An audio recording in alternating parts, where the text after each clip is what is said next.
and welcome to Channel Other Doc. I'm Jim, I use he, him pronouns, and this is the finale of our mini-campaign of Durance. This is a game about the struggle between two competing social structures on a prison colony in deep space, that of the convicts and the authority.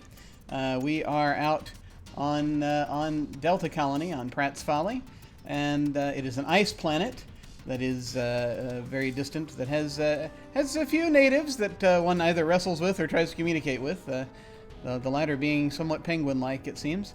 And now things are coming to a head in this conflict, I think. Things are going to happen today. I have primarily been playing Everett Kidd, the judge advocate, whose oath is, "I will never punish those who break the law," who is also he, him. And then on the other side, on the convict side, I've been playing Alice Haig, the Dimberdamber, the one in charge of the criminal enterprise. Also a he, him. His oath is, "I will never steal nor let a theft go unpunished." And we shall go round once more and introduce everyone else. Alyssa, hello! Hello! I am Origami Shuriken on Twitter. She, her pronouns. And I am playing Sergeant Lee Watson, who has vowed never to rat out her mates, and is feeling some heat for some food stores that have been stolen. She recently found out, in fact, one of her mates done did it. And I am on the other side of the ladder playing Remy Jones, the abbot, who is second in command to the Dimberdamber. And they have vowed never to kill, and the Dimberdamber wants them to end this food theft. Well, we'll see how that goes. I wonder if it was the abbot present during the riot last week who killed the Marine responsible for the theft. Oh, good lord. We'll see. If that happened, then that's already an oath broken. We'll have to see. And let us move on to Rock. Hey, Jim. Rock007 on Twitter, TVM Rock here on Twitch. I will be playing the characters of Ole Fisher, who is one of the few suppliers of food for the colony. He's vowed never to let the innocent go hungry. It's just his way of making up for past sins. And on the flip side of the ladder, I will be playing Vegas, Gentleman Halfway Man, the guy who knows and is able to get a hold of anything and everything that a member of a colony might want, as long as it doesn't require poking his head too far above the surface. Excellent. And finally, we go to Antistud. Hello. Hey, I'm Antistud. You can find me on Twitter at SirAntistud. I mostly just like art there, but I'm playing Olivia von Suker, she, her pronouns, and her brother Anthony von Suker, he, him pronouns. Olivia is a bolter who lives outside of the colony and is currently trying to set up some kind of relations with the native populace. Excited to see how that will go this session, since it's the last session. That'll be fun. And Things are gonna happen. And Anthony just told good old Lee a few interesting things. Such as, I ratted out the fact that one of your men stole food. Yeah. That'll be a fun conversation. Oh, it was. Yes. I cannot wait. So many pressures leaning on each other. I have to see this. This is going to be so good. Who's going to crack first? And so, like we do with most games on this channel, we're going to be using the X card, the N card, and the O card. If we hit something that's crossing a line for one of the players, any of them can type an X in the Zoom video chat or anywhere else, or make an X symbol. and we'll back up and we'll do something else. If something happens that you're okay having in the game, but you don't want a graphic description of it, just type an N in the Zoom chat, and we'll fade to black on it, or put it behind a veil. So it'll be there, but we won't go into detail. Finally, if you're in the midst of intense role-playing and you think that we might be worried you're really upset out of character, you can put an O in the chat to let us know you're okay and that we're good to keep piling on the drama. Something else we can do is put an O with a question mark after it when we say or do something and then think, maybe it might be a little too much. Then everyone else can respond to that and let us know if we're still doing okay. So... I guess we better get started. So let's see. I'm gonna go back to this one. So, I think we recapped most of... actually, in our introductions, we recapped a bunch of stuff that happened. So I think we're going to be mostly good there. The only thing else that I remember that we didn't really go into detail about is that I know that Everett had a conversation with Vegas near the end of the episode, and just sort of extracted the information. Well, purchased the information that Vegas had, and then also hinted that there's additional information, including that of, if Vegas, if you would like to know where you come from, I might have those details where I have access to an orbital terminal. Don't tell anyone that I have access to an orbital terminal, or you will never know. That's another thing that was said near the end. But yeah, mostly there was a riot last time, as I recall, that there was, during which that one Marine who had been basically stealing the mushrooms had died. We haven't really uncovered the depths of what that operation was or how many people were involved as of yet, but I have a feeling it's coming. So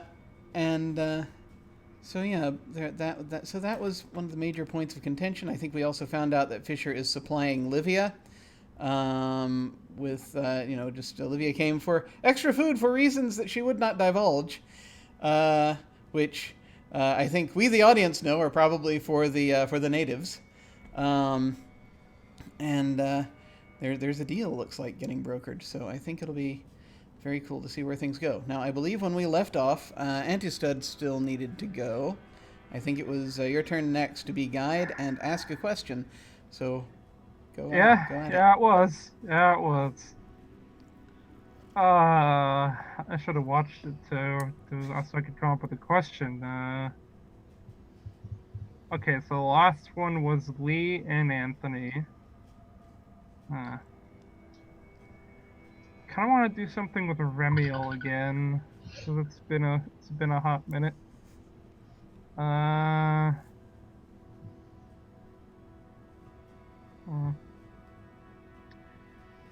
Maybe Remiel and Kid, because maybe the Dimber Damber is busy and can't go meet with Kid, so he sends his left-hand person instead. Okay. But one question. How do I challenge your beliefs?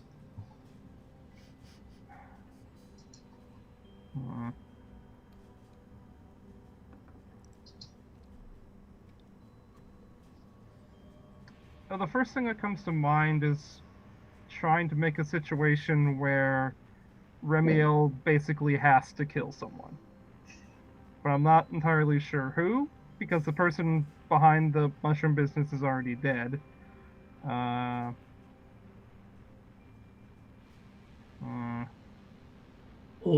are they? Dun dun dun. True. I mean, we did say, maybe there's a few other people there. We don't know that the entire operation is down, so... Okay, let's say this. My question: how is Remiel going to make sure that the people behind the mushroom farm stealing are, let's say, rightly punished? Is that a decent question?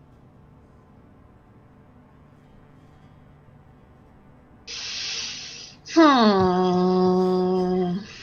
Now, what that rightly punishment means, I mean, if we want to do a scene, if we want to do a quick scene before that with Remiel and the Dimber Damber to ascertain the exacts of what that would mean, or we can just, or Remiel, you can just come up with that on your own. That's up to you.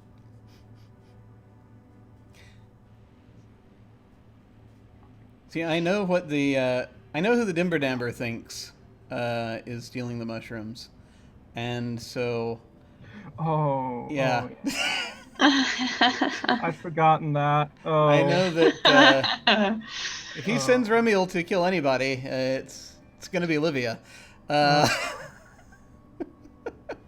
So that's it's just a question of like, have we figured out where they are?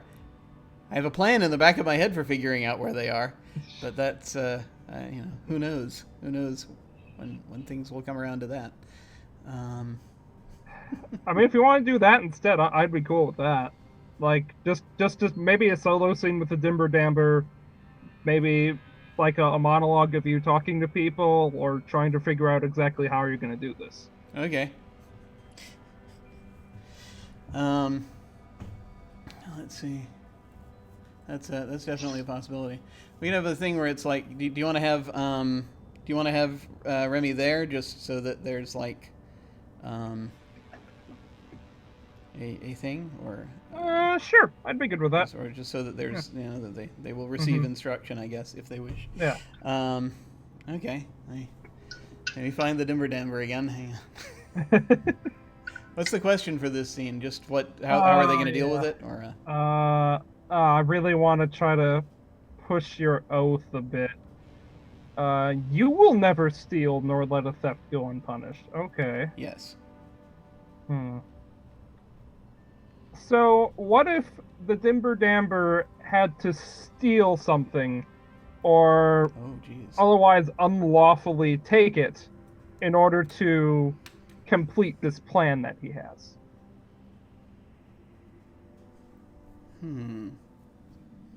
Let's see. I think... Oh, okay, yeah.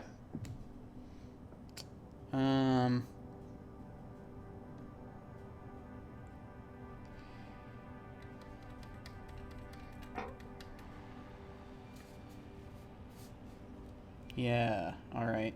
I just have to figure out where... Well, I mean, we can create whatever resources we want. Okay. I think I figured out a way that might happen. Because what he's going to be stealing is information. If he's doing it. But yeah, so do we want to do a thing where he's basically trying to decide, and maybe he's talking to Remiel about it, trying to figure it out? If he's going to actually do this or not? It sounds good to me. Are you good with it, Alyssa? All right. And the thing is, while it's not necessarily coming up immediately in this scene, Remy probably knows what as soon as the Dimber Damber gets this information, what he's going to ask her to do. So I guess there's that. All right. I think this probably takes place in sort of the back area of this sort of common house where he sets up shop.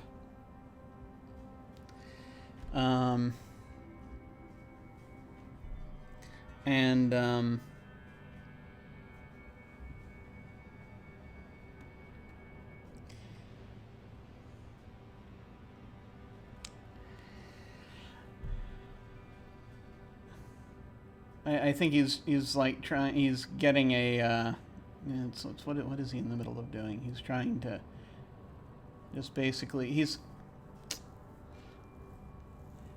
yeah. And I think there's like a little data pad basically that's just sitting on a table, and he's just staring at it And he's just, like, sitting in a chair looking at it when Remy comes in and finds him.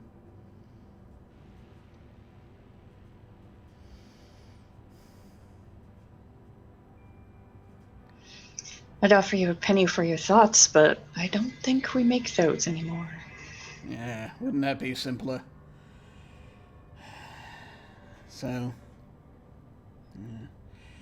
I need to bounce something off you, if you don't mind.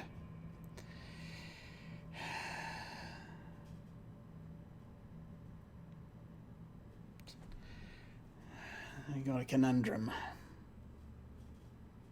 What else is an abbot good for if not to listen to your problems? So,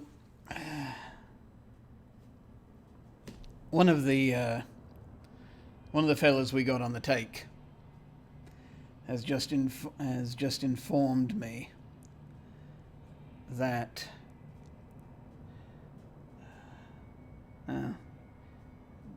Fisher, you know Fisher? Mm-hmm. Yeah. So apparently he knows where Livia is. Well, I suppose that makes sense. Only a few places you can procure resources around here, and he's one of them. So I don't want to see. The problem is he's got Marines on him the whole time. I don't necessarily, and I don't think it would take much for them to turn their backs. But at the same time, he provides a very necessary resource. So it's not something. If I go after him at this point, it's going to make things worse. It's the last thing we need.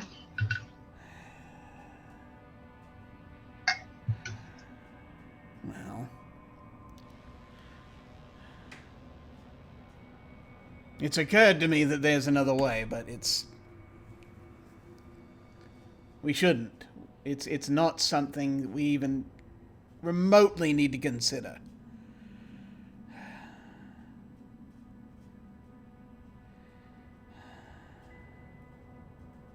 Do you have a better idea? It's not better, no. Trouble is, we've got a difficulty between resources and actually getting this done.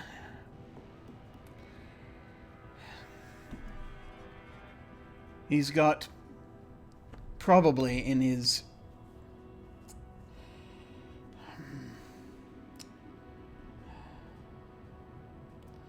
I know he's gonna have in his is it I know that he was one of the few colonists on here that was issued I'm trying to think of a clever word for this. That was issued a data tablet in order to keep track of things, and they put a lot of tracking in those things, and I'd be willing to bet that we get a hold of that, or or it gets hacked into. That could give us enough to get a ping on Livia's location. And then you could finally finish the job here. The problem is that you know how I feel about that kind of shite.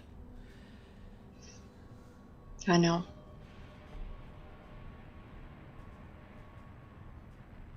I feel like we're between a rock and a hard place here. Do you have any thoughts?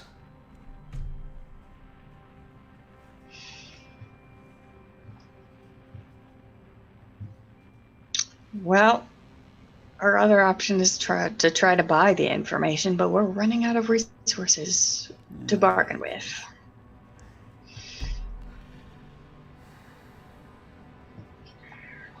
What's that old bastard's going to hold out for? Sorry, go ahead. I suppose I could take some of my stock, what's left of it, back to the judge. Oh, I'm sure he'll be happy to accept. He's always happy to accept.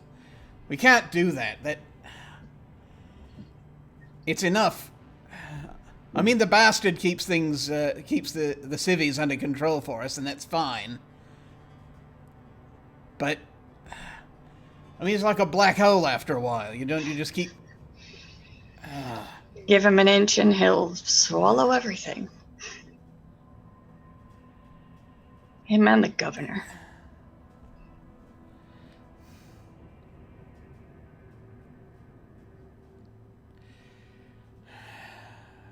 We are running low.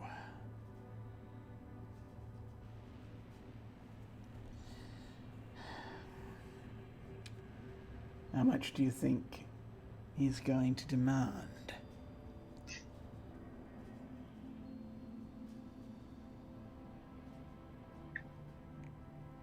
As much as I'm willing to part with, I'm sure. Okay. All right. You know what? We've all got to survive here.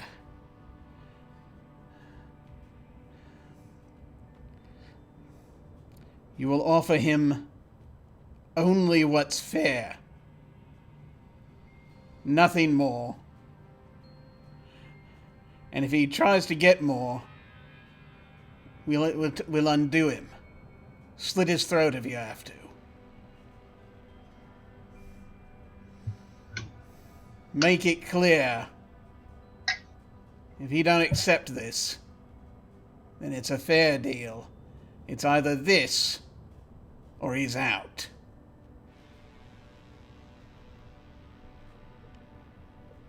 Put up with that bastard long enough anyway.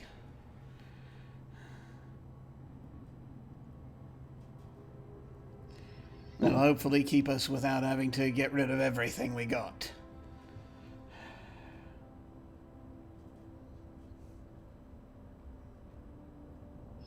No. Let's hope it doesn't come to that.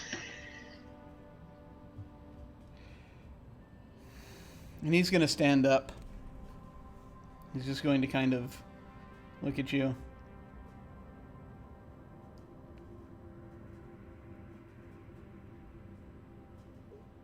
You're not having second thoughts, are you? Not you. Please tell me you're not. Of course not.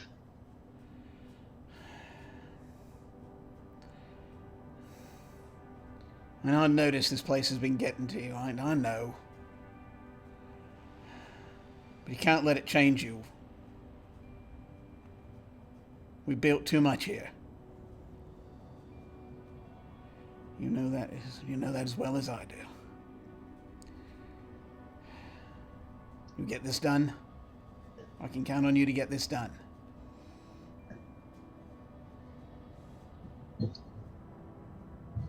Reach into the choir, boss. Good. Thank you. Let me know how it goes. You'll be the first to know as soon as I know anything.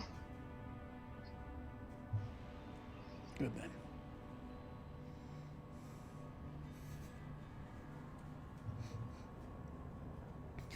I think that's the scene. Yeah. And I walk away. No oaths broken yet. Keyword. We found the loophole. So close. He did it. I can't believe he did it. Well, Remy did it. Remy suggested an alternative. Yeah. Yep. All right, so it's back around to me. So let's see. Meanwhile, I think Remy is looking out for Remy. That's all. Yeah.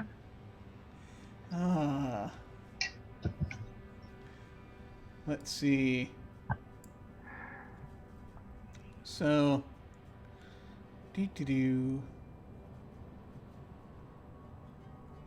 Okay. Yeah. All right. I just need to figure out a way to do this that is going to work? I have a way that this is going to work. Okay. Just barely, because this is something I wanted to see. This is something I definitely wanted to see. Go on. So, we know that Lee was looking for Livia. I think maybe now is the time for Lee to find Livia.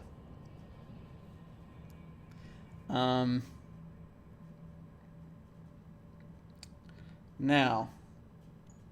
Dun, dun, dun. I don't feel as though Lee is necessarily going to press Livia on her oath. Maybe. But there might be sort of as a way of working it out.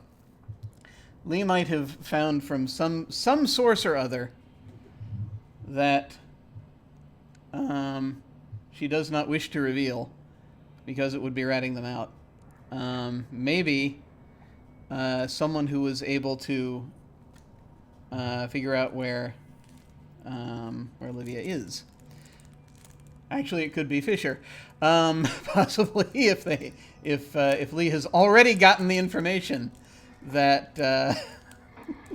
But I don't know. Fisher's not really Lee's mate, though, so that I don't know that would work against the oath. So I think we'd have to say. I don't think Fisher likes Lee. Yeah. So we could say that it's. So I think we could say it's an NPC, who has, just through whatever means, someone. Livia does Livia has people, doesn't she? Or does she? A few. Fisher is the main one, maybe one or two others, but she doesn't keep in touch with them too much. Right. Maybe just like there to check the pulse of the colony, and that's it. Okay. So I'm thinking maybe that one of these people, who perhaps is not directly is not directly associating with Livia anymore, but might be able to figure out where she is also someone close enough to Lee that they will consider them one of her mates. Would that track? Do you think? Would there be a way to make that happen? Do Lee's mates all have to be in the guard? Is what I'm asking in part. Okay. Not necessarily, I don't think. Yeah. It could be someone on the. It could be someone. Yeah, just anyone that Lee. Sorry. The judge said the colonists like Lee. Yes. The military likes Lee. Everybody likes Lee except for Fisher. Yes. So. Know that Fisher doesn't like Lee.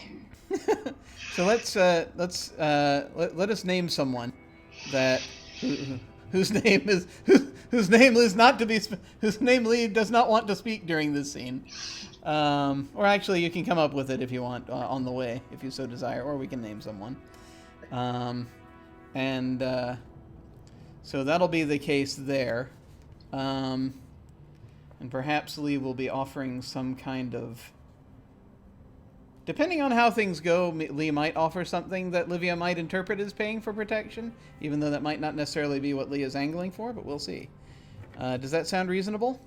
That's the setup for the scene? My question is just basically, when Lee comes across Livia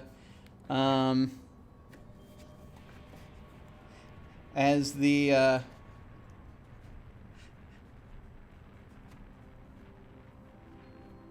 in a time when the natives are preparing for something.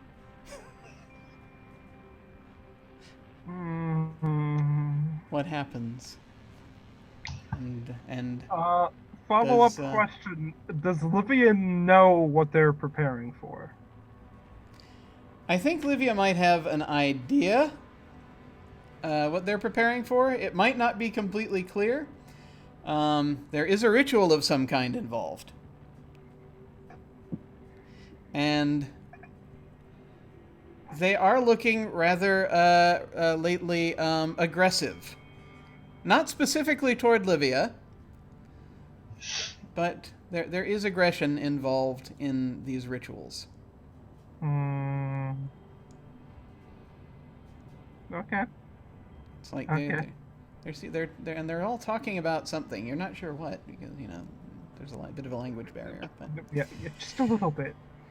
where do we come upon you? What's happening?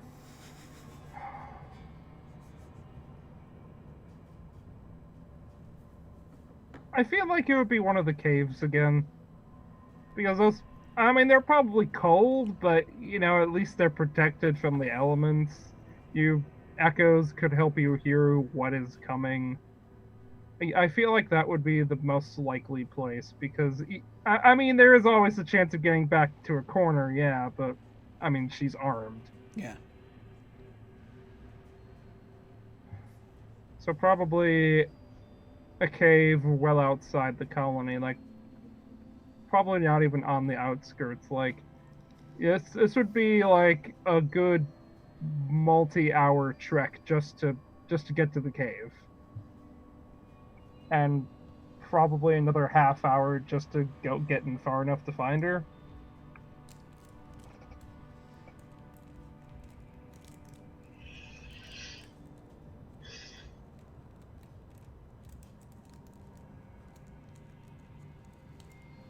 Okay. Cold, grumpy, tired. Yeah. Gotcha.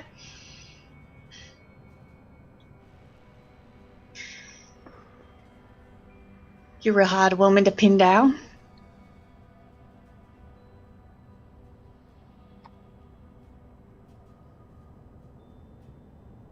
She just spins around from where she was almost lost in her thoughts. Hand already going to the small of her back, where you probably saw like a small firearm of some sort. She doesn't move the hand from there, just keeps it there for now. And you would be?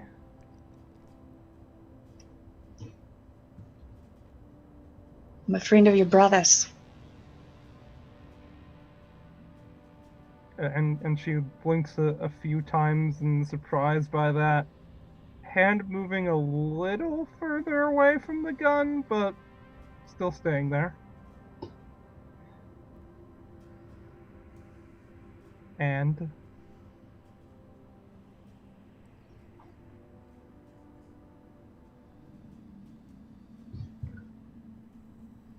The colony's in trouble.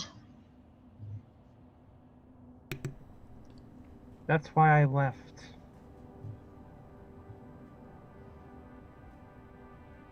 It was in trouble before it started. Now it's in worse trouble. You don't say. Anthony's right in the middle of it. And her posture, already kind of tense, seems to relax for a moment, I think, before tensing up again even more. Hand now actually gripping the gun behind her. And why should I care?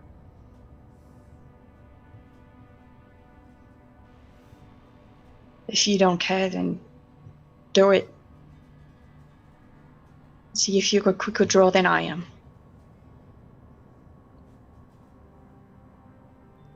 You know what our orders are concerning you.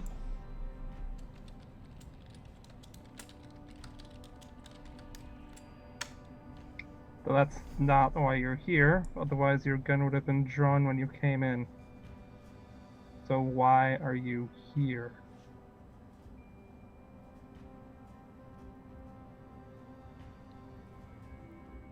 Because you got out. And you're still alive.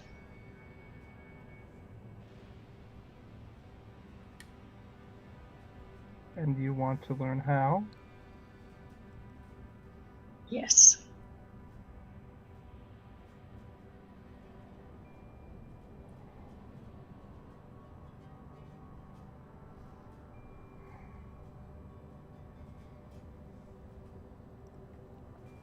I don't know if we can save the colony at this point, but maybe some of us can survive.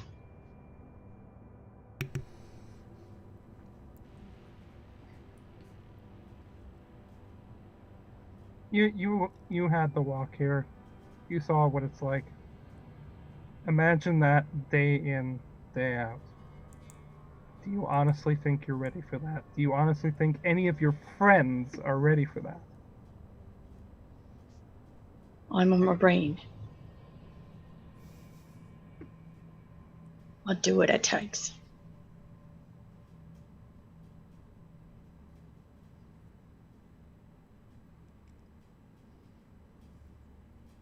You know, it would just be us. I can barely live out here on my own as it is. We'd be lucky to get the two of us. 3, 5 would be a miracle.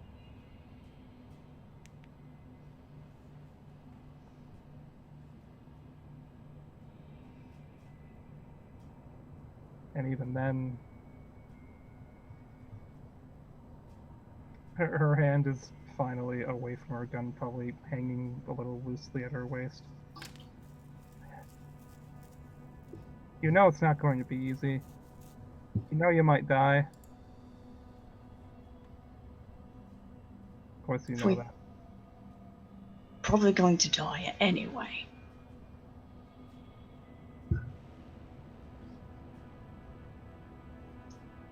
The colony is dying. They're at each other's throats.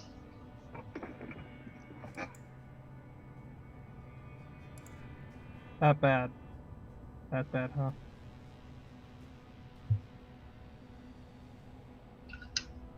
I guess you weren't there for the riot.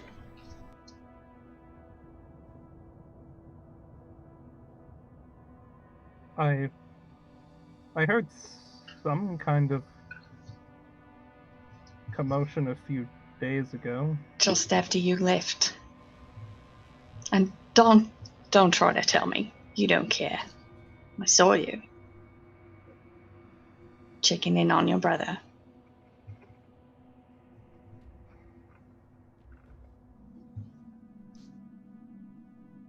That was an emotional day.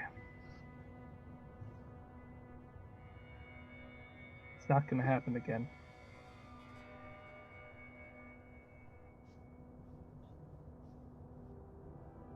Well.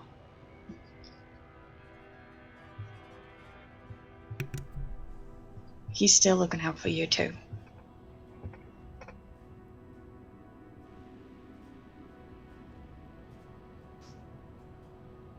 What? He saw the whole thing. He knew I saw you there that day. He tried to distract me.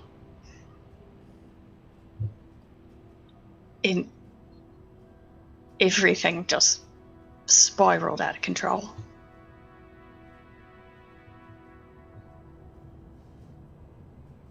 Yeah, he would do that. He would do that.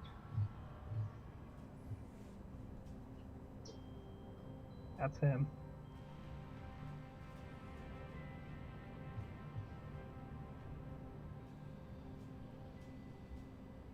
You know you'll never be able to go back. You stay out here with me. There's no going back from that. People will notice that you've left. And they'll ask why.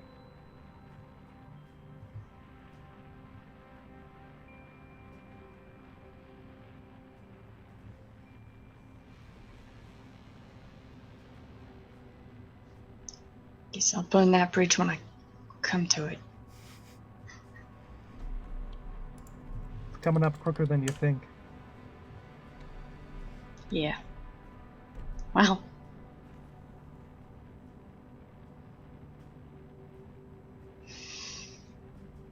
Seriously. If you want to live,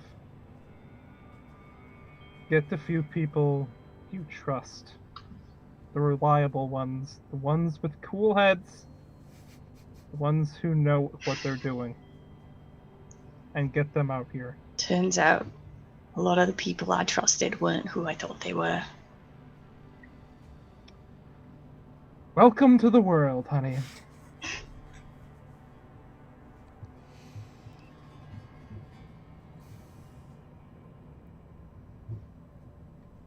But if you want a chance to live, and if you want them to have a chance to live, I say you got a week best. Maybe 3-4 days.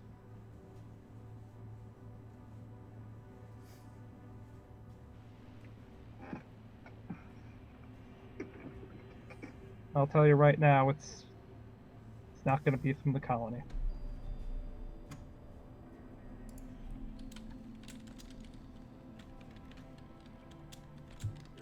There may not be a colony in a week.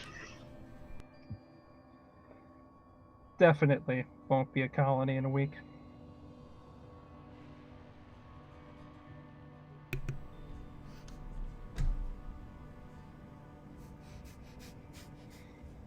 Damn it, Jim.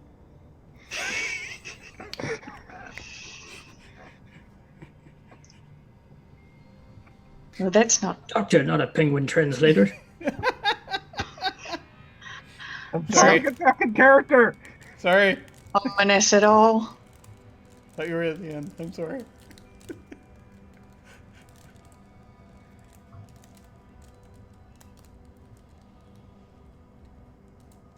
Just get out the people you care about. And I know he might even die on the way here, but get him out if you can too. I will.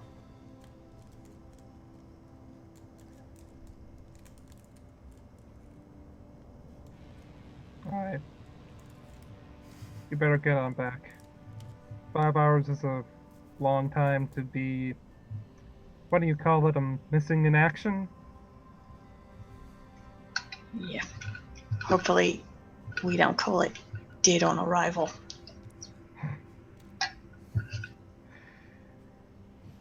They haven't gone to cannibalism yet, have they? I don't know, and I don't want to know.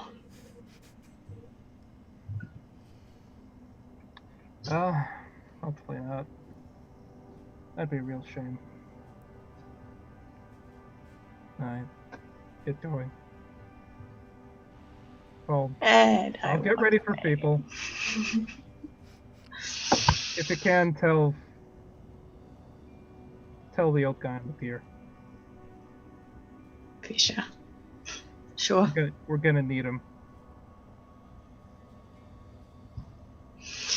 That's gonna be a fun conversation. I'll see you when I see you. See ya. Marine. You got a first name, or should I just call you Marine all the time? My name is Lee. Lee. Well, I would introduce myself, but I think everyone there knows me already. Good luck, Lee. Gonna need it. She just chuckles a little and takes a few steps back further into the cave. She's not quite willing to turn her back to you, but Yeah, yeah. fair. I'll back up a couple of steps and leave.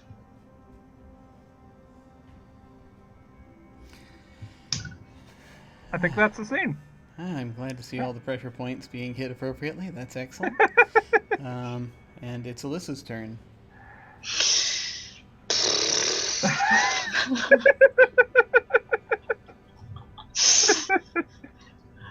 All right, who do I want to pick on? Oh, what do we got set up? Something I'm finding, and just on a meta level, about this game that I mean, it's something I was aware of before, but you really feel it when you play this game in a slightly longer term, and that's that you can get ideas about things that are going to happen or things that what your character's intentions are, but you can't bring them into play necessarily unless someone else calls for them. That's the interesting thing. Yeah. Mm-hmm. Yeah. Hmm.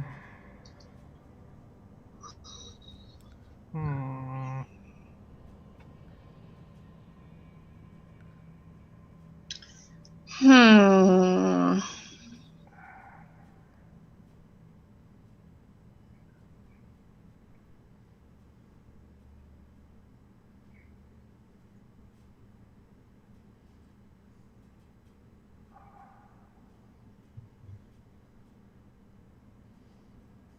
The only things I can think of involve Alyssa's characters.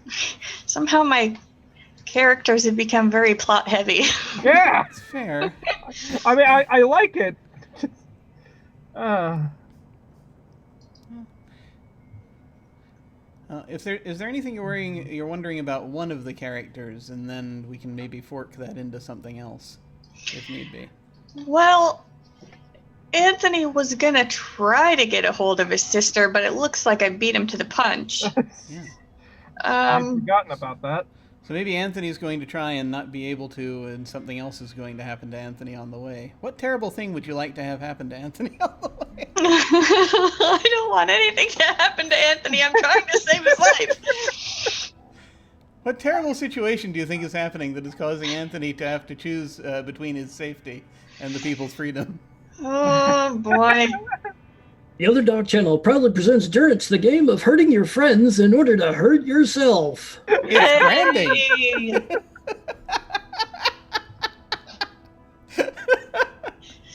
Hey. What was recently happening to Anthony? Anthony tried to buy a period of silence from Vegas recently.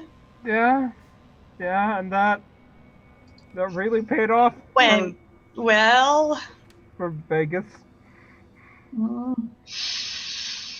I wonder. Well, Vegas doesn't really go around peddling his information. People have to go to Vegas. Yeah. So, Everyone goes to Vegas. Everyone Well, goes that's to because Vegas. Vegas doesn't pedal. And Vegas Vegas has other just, people pedal for him. Vegas rides in the back seat. Vegas just is. Oh! I have an idea. Yeah. Okay, so the Dimber Damber wants information. He is not willing to steal it. He is willing to bribe, but he's not willing to steal. Judge Advocate is the most likely person to know. But it's probably safe to have a backup option, right? Vegas knows things. Yes. Dimber Damber Vegas. Oh. Well, but what? I mean, what is it? Because you know what I'm saying is what would he be going for? Yeah, because the Dimber Damber's waiting to find out what Remy finds out. Mm-hmm. Yeah. True. Because the Dimber Damber wanted to know what was going on. Vegas already told him. Yeah. Sent Remy out, so now he's waiting to hear from Remy. So what? I mean, Why aside from possibly trying to find out what the Judge Advocate knows, what else would he really be interested? We could. Vegas has found out more information since he told the Dimber Damber the original thing, but at the same time, it's he's still going off of the original information. So I can see a possible pressure point there, but there'd have to be a way to activate it, basically. Yeah. We have to figure that out, which we could. Or we could tackle it this way. Alyssa, what characters do you want to see in a scene together? And then maybe we can figure it out. Yeah, let's go with that.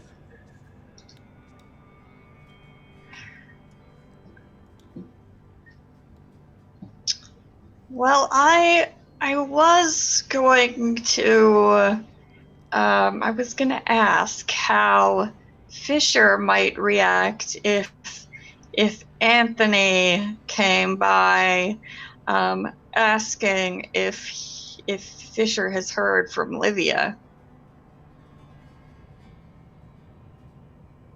Hmm. Like, meanwhile, while Lee is hiking out into the boonies.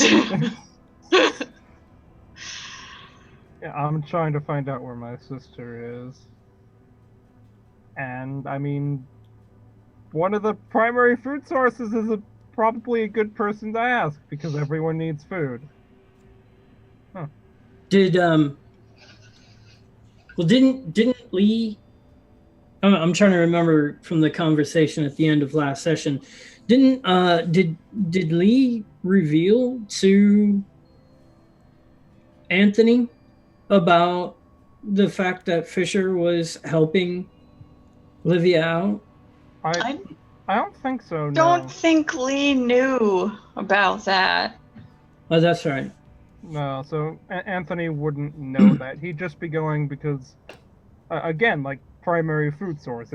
It's a good person to be in touch Yeah, with. So, just making an educated guess. yeah, Yeah, well, I mean, because if she's not going to him for food from the farms, where else would she be going? yeah, I could see that. Yeah. As I'm liking that. I could see that as being a plausible course of action. Yeah.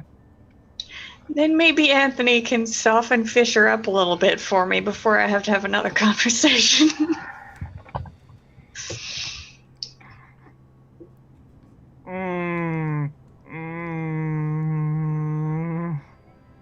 Damn it.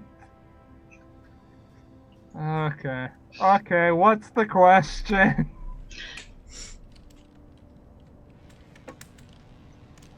Yeah, how's this going to affect as far as our? Yeah, that's the thing. I don't know that it doesn't really hit any of the pressure points at this point. I don't really know. No. That's the problem with it. Well, I mean, maybe kind of table this a little bit for now, and we can come back to it. Maybe see something else that might help. Yeah.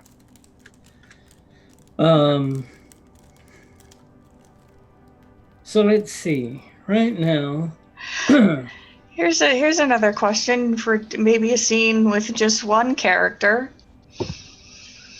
Is the judge advocate gunning for the governor's office?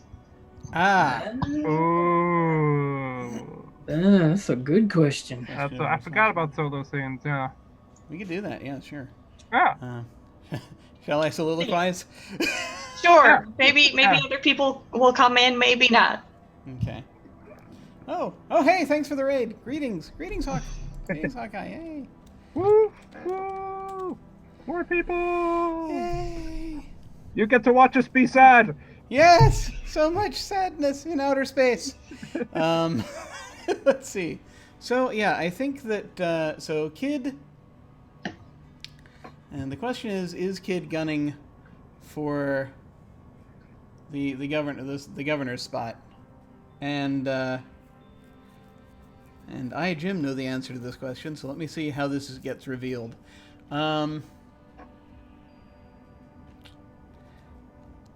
Okay. I think that what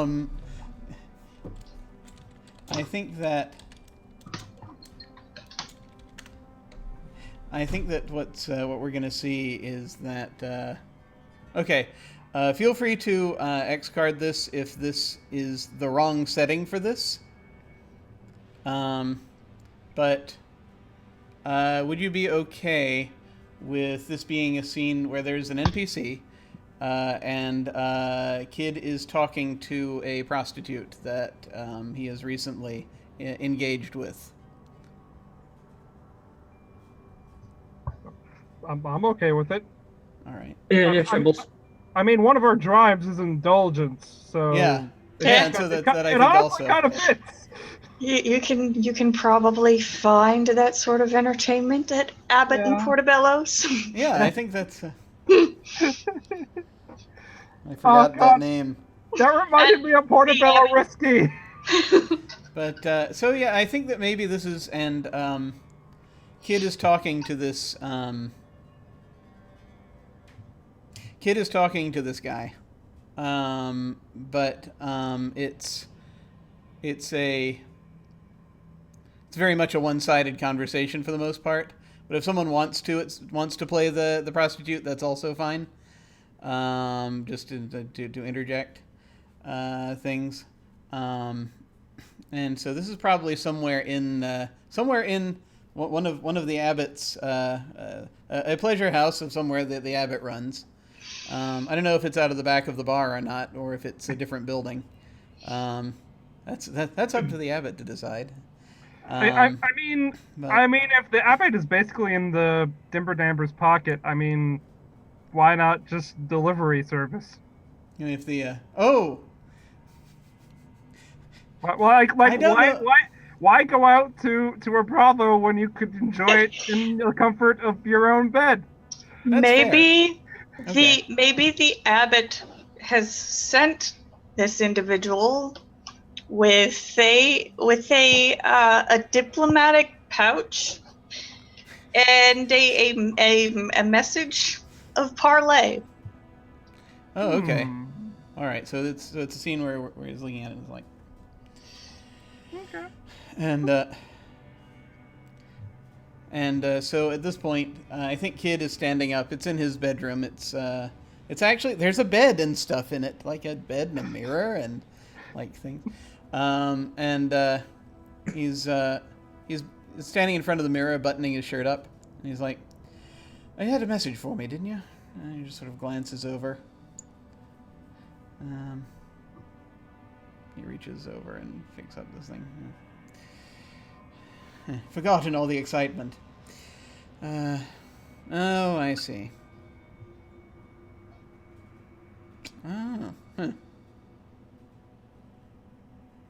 Apparently everyone's noticing that things are going to shit.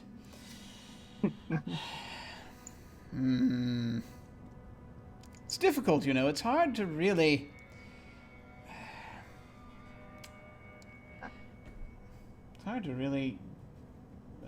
get hold of this. I mean, on the one hand, I suppose you know how things are. On the one hand, you, well, or do you? You must. On the one hand, you have to make sure that things continue running at least smoothly enough that things will go a certain way, or at the very least, things go in a way that you're able to continue to keep everyone upright. Yourself, not least of all. But well done with, by the way. But then on the other hand, you have to figure out how much pressure is too much pressure. It's a problem. It's a problem. I do not like that the governor seems to... What's his angle? I do not see why all of a sudden we've been here for almost coming up on 7 months, 8 months, something like that. And now is when that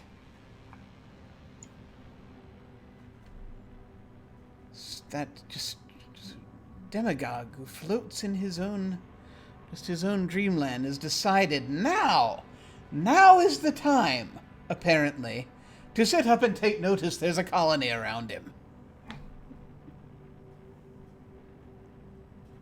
I am actually worried about this. And you should be too. This is going to affect everyone, I mean, one knows that to get along, one deals with what one needs to deal with. One answers missives. One does everything one has to do to survive, and in this case, survival involves dealing with the people who are really in charge, which I've been doing for most of our time here. But now he's going to challenge that? Does he not understand where he is and what's happening? Your guess is as good as mine, Your Honor. I don't know.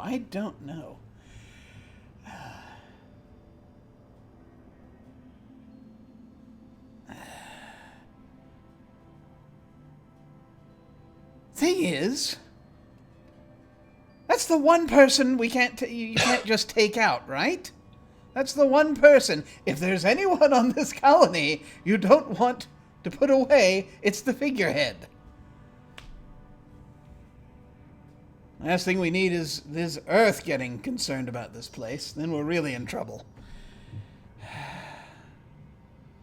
Of course, it would be a nice gesture for them to notice that we exist again.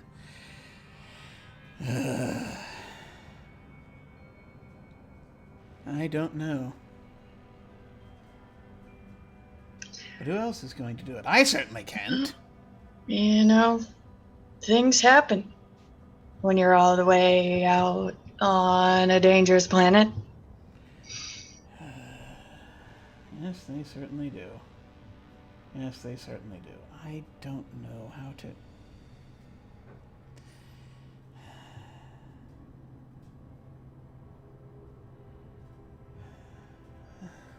All right. Yeah. Unless something happens very soon, I guess I'll have to do it. Understand, I don't want to do it. Of course not. You're just trying to get by like the rest of us. We've got to keep operating.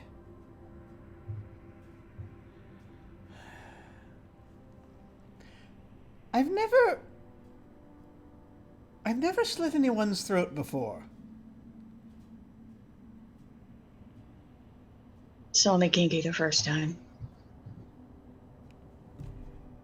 I could use a few pointers. And actually, I think that's where we'll close the scene, if that's all right, if that answers the question. No, that answers the question. That definitely answers the question. Something has to be done. End of scene. Hey, I'm just gonna kill him. I'm just gonna kill my boss. Yeah, I mean, yeah, accidents do happen. No one ever said the judge advocate was rational. He just ran right into my knife. Yeah, 12 times. I know. All right. So that brings things over to Rock.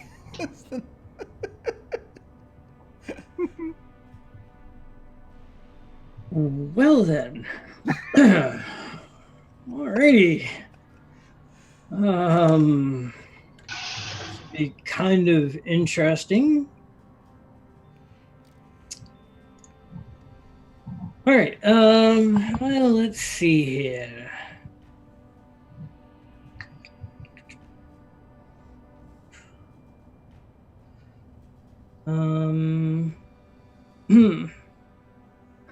Let's see. So that was the judge advocate, and that was the abbot. It was the judge advocate and an unnamed prostitute. Oh, and okay. It was Okay. NPC. Possibly sent by the abbot to bribe the judge. Okay. Oh, yeah. All right. An unnamed prostitute, and the judge. Yeah.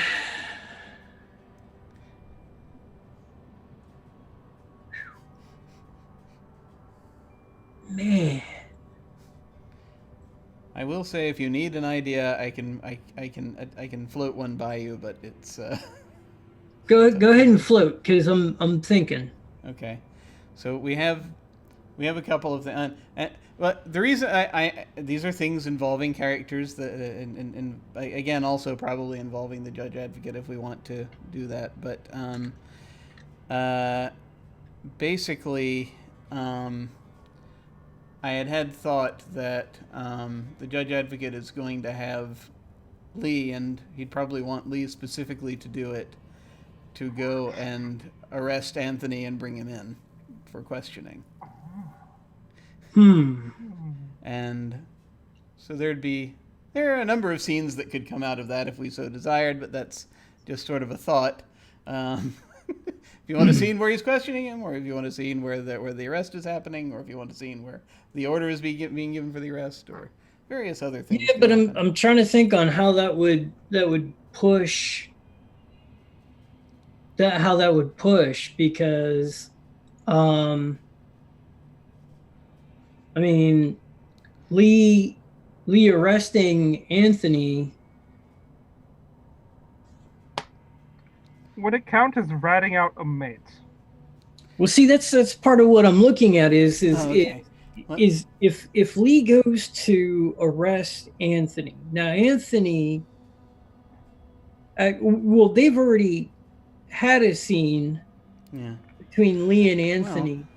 A way that I'm sorry, go ahead. Well, I was going to say is there's already been a scene between the two of them trying to put pressure on each other, and they both passed. If we wanted to do so, well, I'll tell you what was in my head if you want it. But it's again, this is I'm just suggesting. You're the guide here. But a thought that I had was that if there were a scene where it's with Lee and Kid and Anthony, basically, Kid would be trying to put pressure on both. On Anthony's safety, he would be putting pressure on Lee to rat out, because he knows that it's Marines at this point. So what he's really trying to do is get Lee to talk, or either he's going to say, "Oh, well, beat up this person," because he knows he didn't necessarily. I got you. Yeah. And then there's pressure on Kid. There would be pressure on Kid in that scene, because then it's like, okay, what the F do you do at that point? If because you're dealing with lawbreakers, and are you going to punish them? So that was a thought that I had for a thing, but you don't have to necessarily go that way if you've got another thought that you want to use here. No, actually, I'm thinking I kind of like that one, because putting the three together, I mean, if the judges basically ordered Lee to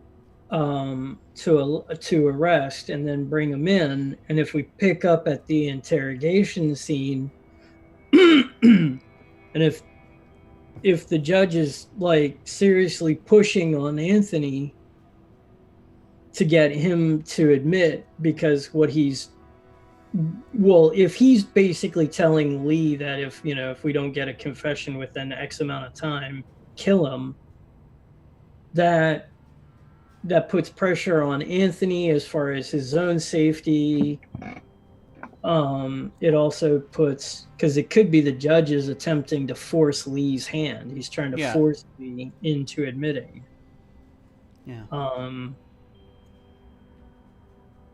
So, yeah, I like that. I like that idea. I really do. I think a scene with Kid. They've already got Anthony in custody, and he's trying to get Lee. He's basically saying, pushing on Anthony and telling Lee that if we don't get a confession, then he's going to need to be killed. Now, before we actually go any further with that, I want to ask, Alyssa and Sir Antistead, I mean, these are your characters. So, how do you how do you feel about that scene? Are you okay with it? Do you have any alternate suggestions? Do you have any other ideas that you would rather suggest or that you would rather see instead? I'm okay with it. The main question I have is what is he trying to get Anthony to confess to? I don't think he really is. I think he's trying to get Lee to confess, but he's doing it by trying to ostensibly the excuse to bring Anthony in is to question him about starting the riot. Okay. And the trouble is, if that plays out, I think if we do that scene, honestly, some oath is going to break, because if nothing happens, then he's going to have to punish Anthony. But if one of them says something, for safety's then I think that's a possibility anyway. Unless we find another loophole somewhere. I like it. I like it. Been doing pretty good about finding them loopholes. I know, it's been weird. But, trying to lean as hard as I can on it. Do you want us to do that? I mean, I think it sounds like a good scene. I like this scene. It sounds like we have Sir Antistud's consent. Alyssa, I mean, if you're cool with it, if you would rather I don't know how she's gonna get out of it this time. Finale! Finale! None of us have to get out of it. So the judge has already brought Anthony into custody. Yeah. When Lee gets back and gets ordered into the office or the interrogation room. Okay. Yeah. Because I was going to say, otherwise, if he just sends her to arrest Anthony, what's to stop them from bolting? Yeah. I think it's better that sorry, you sent other Marines out to get Anthony. Yeah. And so all right. And so they're in this office, and so you're coming in. Ah, Sergeant, good to see you. I'm so glad you're here. Look who we have. Hi, Marine. I wanted you to be here when we finally cracked this thing. You may go, he says to the one of the other Marines that was in there, and they're gonna go out, leaving the three of them pretty much alone in the room, I think. Now,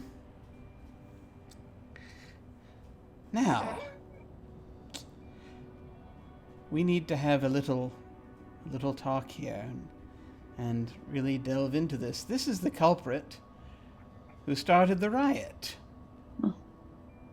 Folly broke parole, did he? No, it would so appear.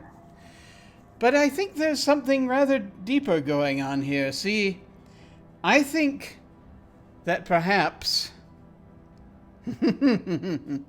someone here in this room, I say, just sort of seeming to gesture toward Anthony, knows who's been taking the supplies.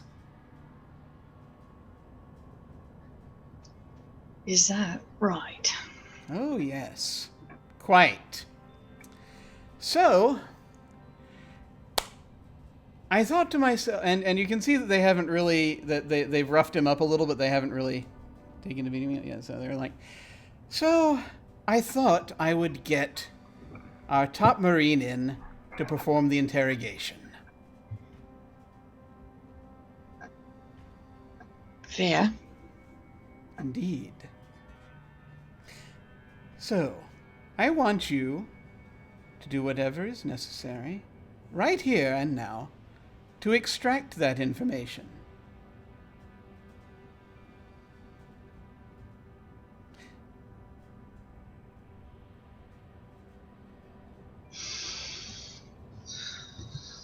All right. We could do this the easy way, or we could do this the hard way. She says, looking at Anthony. What's it gonna be? The easy way is where I just say I did it, right? But the riot, I mean, not the other thing.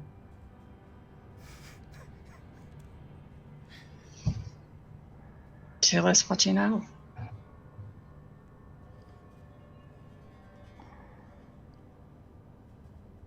Did you start it?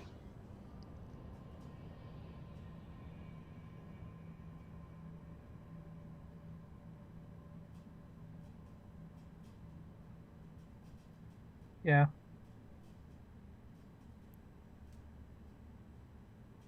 Why?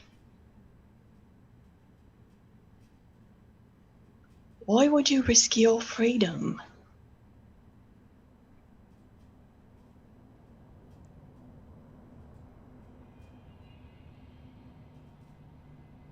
Because I was tired.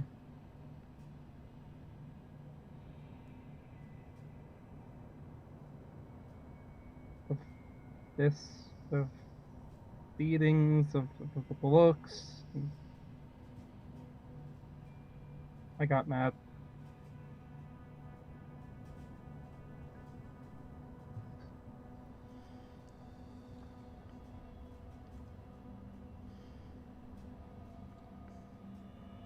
You're trying to stand up for yourself. Did you think it was going to get better for you? I wasn't thinking, I was just mad.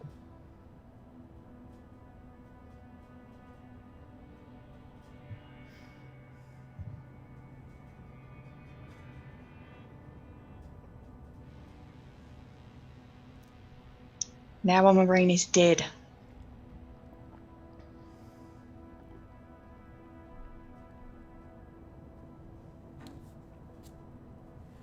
I didn't want that to happen. I didn't mean to start it.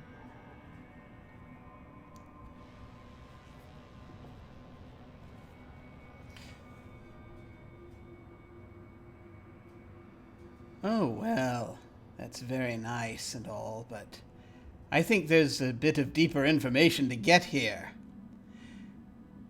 Namely, the thefts. The thefts of supplies. Now, I know that you've a line on that as well. I'm certain.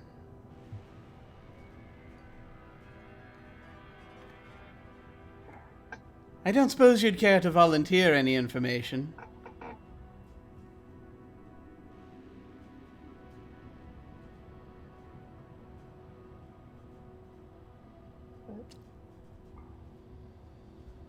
It just... It kind of sounds like Vegas already told you. Ah. Interesting. What do you think of that, Lee? Sergeant, do you think, seems the prisoner thinks I've got a bit of an inside line on things. He could be right.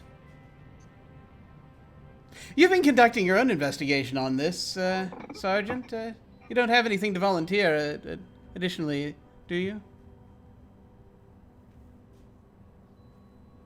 Or shall I have you excruciate him a bit?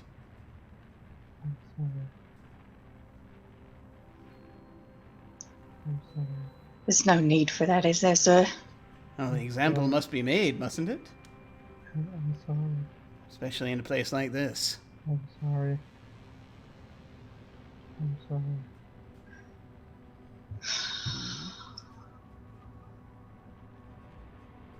I know Vegas likes to talk. He does, doesn't he? I have an idea what Vegas told you. And if an example must be made,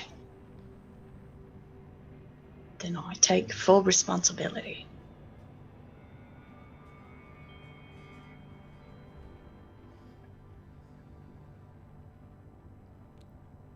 I just want to be perfectly clear here. Are you telling me that you're taking responsibility for the thefts of the supplies, for the thefts of the foodstuffs? No, that wasn't her. Wasn't it?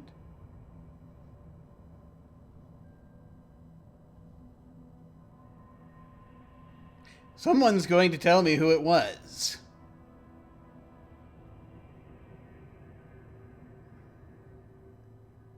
No?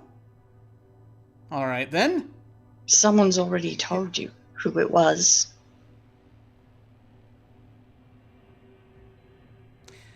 Am I wrong? Well, I'd rather like to keep things complete. I'd rather like to have absolute certainty here. The name.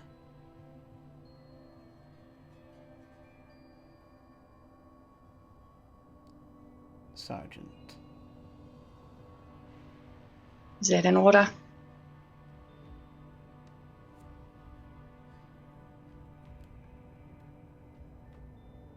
If it makes a difference to you, then yes. Consider it an order.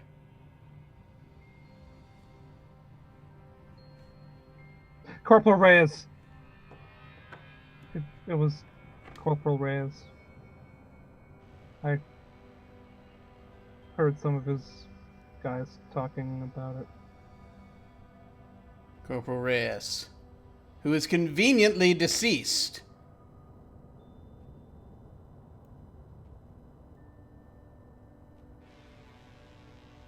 Sergeant, is that correct? Was it Corporal Reyes? I already told you. You don't... I know, but I'd like to hear it from the one whose job it was to investigate.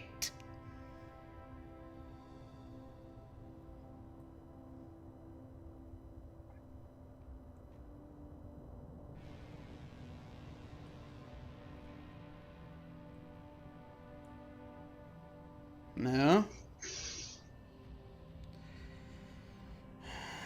You're going to be problems, aren't you?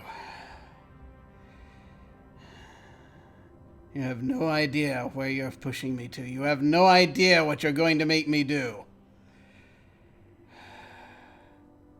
All right. I suppose it'll be that way then.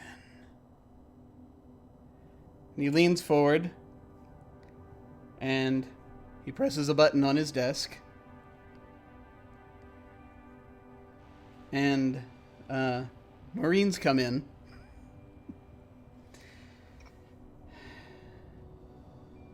Corporal.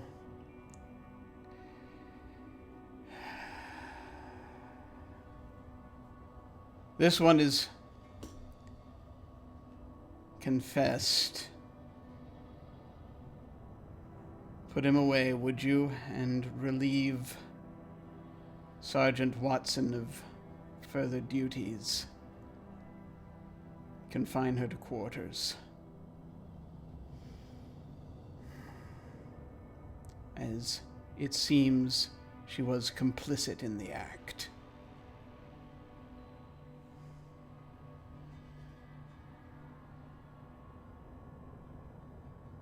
And I guess they are going to try to take you away unless you want to do anything to prevent that.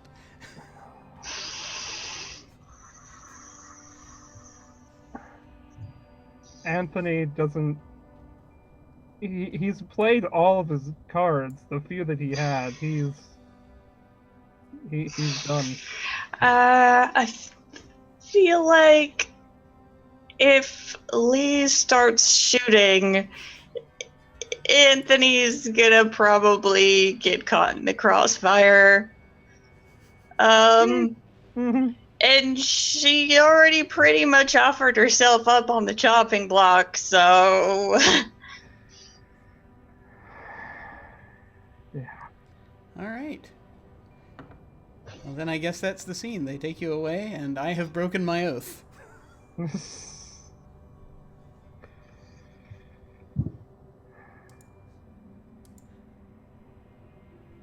One down. Sorry, Anthony. I mean, you did what you could, and Anthony tried to help, but it...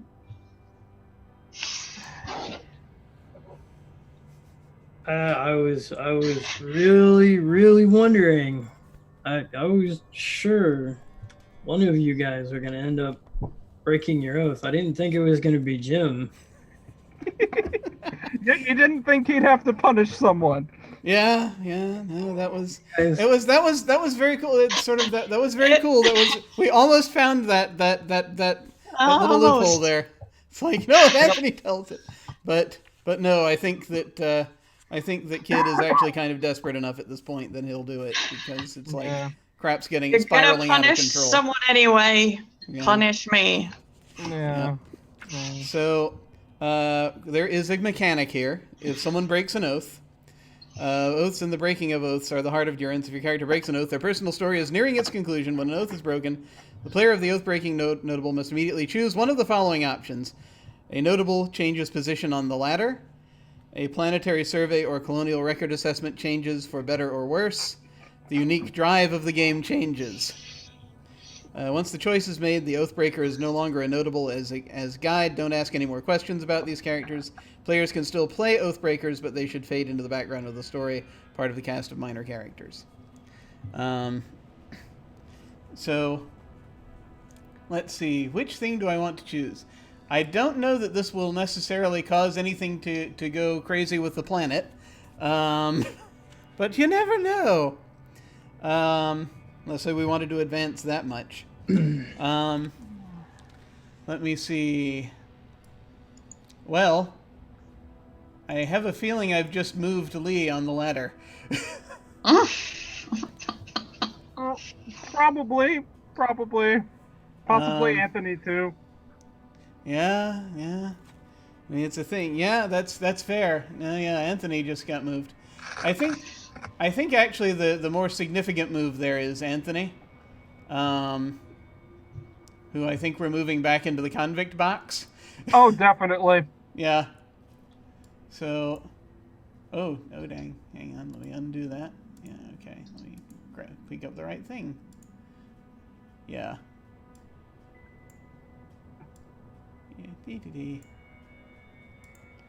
So, well, oh, wait a minute. Does it, hang on. Move so, wait, let me read about moving on the ladder, because we may have to put you down here. You're right. I think you're right.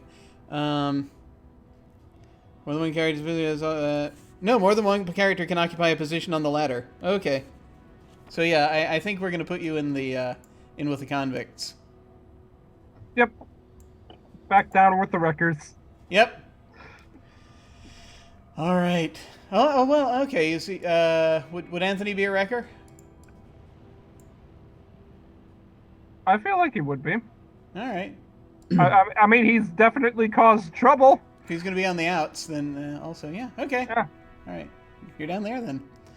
And right now, Watson's fate has not yet fully been decided, but Under house arrest. She has been relieved of duty and is under house arrest.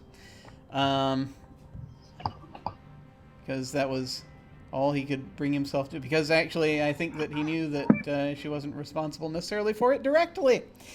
He had an idea. Mm-hmm. So that's that scene. And I think this is where we're going to go to break. Now that we've got that out of the way. We'll be back in a few minutes. See you shortly.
we have returned, and things are starting to happen. Things are starting to spiral downward. I can feel it.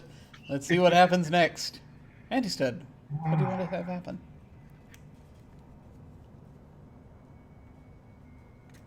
Okay.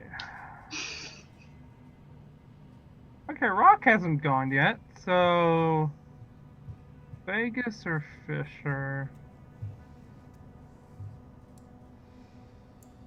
I feel like if Vegas can keep his ear to the ground and catch this, I don't know how valuable this information is, though. It feels almost more like gossip to me. What just happened? Like outside of that circle, what just happened? It just seems like gossip.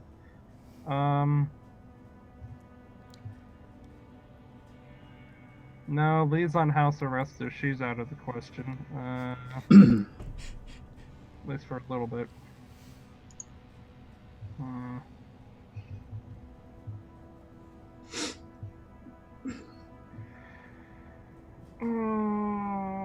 Can't do Remiel Kid anymore because Kid is no longer notable.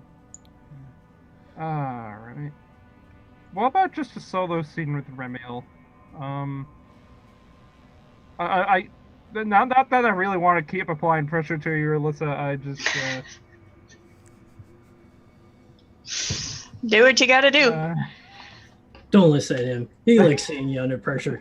We all do. It's just that they're one of the more important characters right now. Vegas and Fisher have kind of fallen to the wayside so far.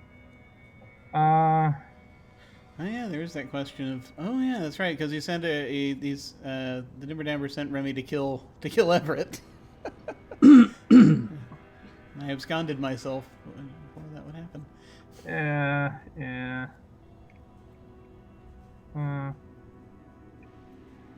You can still have him there. He just wouldn't be the focus of the scene. Yeah. Okay. If you need him.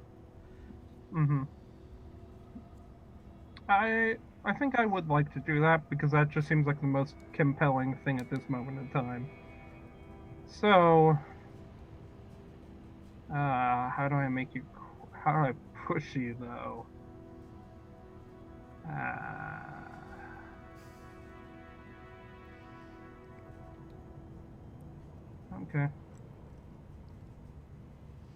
Okay.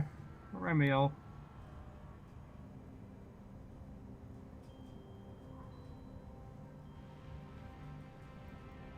Let's keep it simple and direct. So Remiel, what would Remy do if the judge advocate didn't accept the bribe? And this isn't the combination of the prostitute, whatever gift was sent with them, whatever gifts you follow up bring. What if it's like the Dimber Damber said? What if it just isn't enough?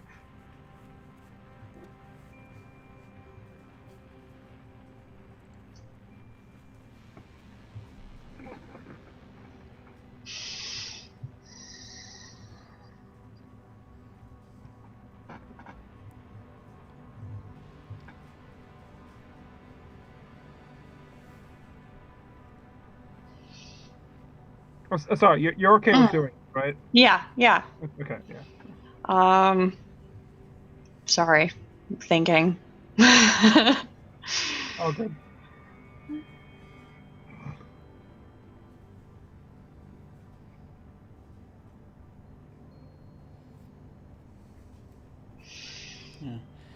How do I do this without involving the judge too much?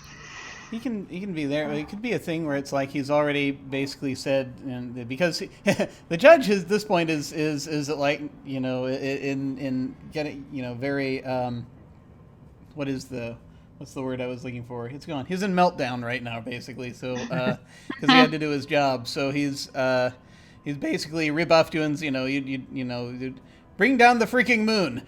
That's basically. I want this amount and not a. And not a bagel less, or whatever it is that are. I feel like what could be interesting would and almost he's be probably. like. Sorry, you go ahead. Well, no, I was thinking then, and it's like then he's saying, you know, tell your boss that I will accept, and then he's walked off, and then the question can be like, do you follow him, or this could even be your internal monologue as you're following him or something. Yeah, that's what I was gonna suggest. Yeah. Like, as you're talking to him, like, what is going through Remy's mind? Like, are they being hopeful that okay, maybe they'll accept this? Oh, that Maybe. okay, maybe No. no. Oh, So that's how it's gonna be. Is it? I've got nothing.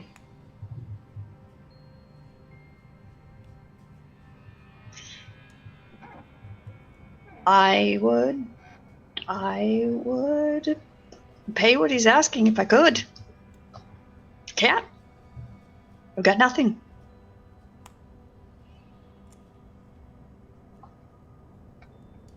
I don't even have the means to make more.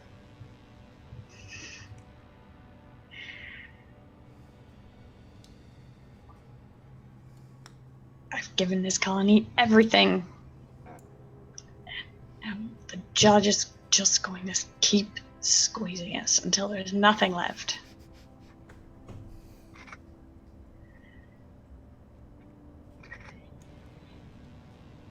And he's going to try to take out the governor. If he becomes the governor, we're all dead.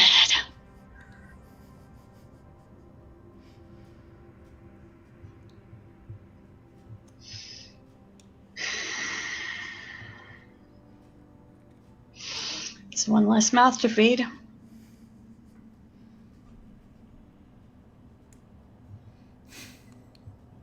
Let's be honest.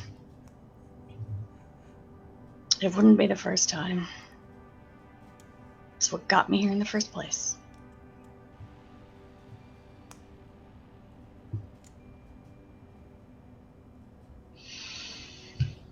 So, how do I want to do this?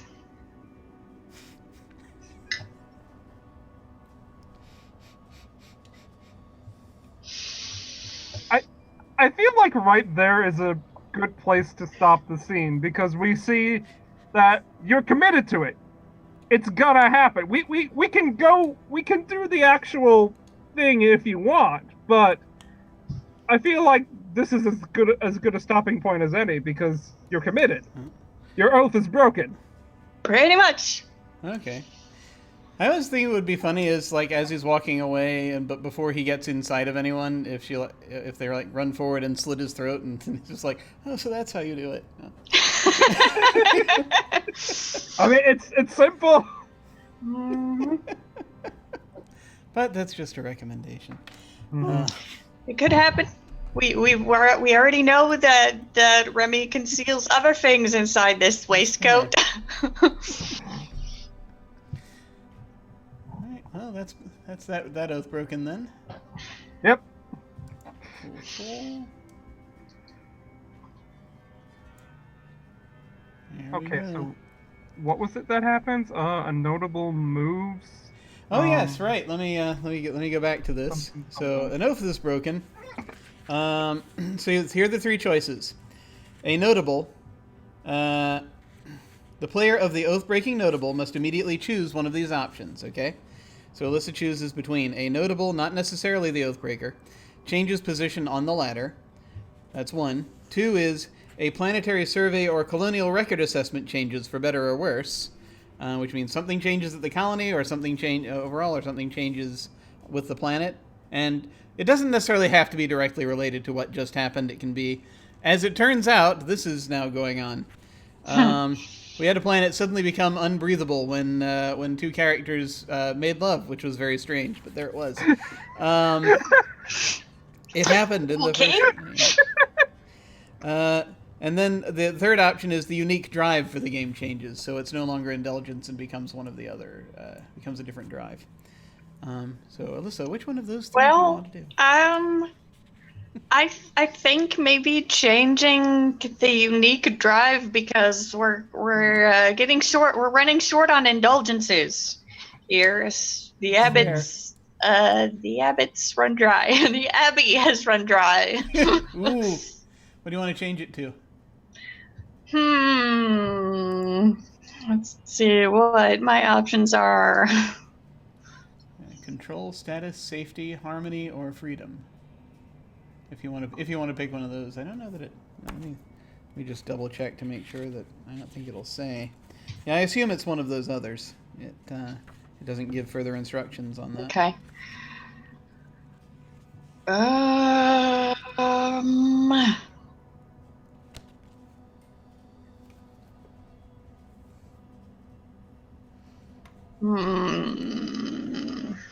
guess you could make up a drive. It's the third thing there is what drives us now is penguins, perhaps.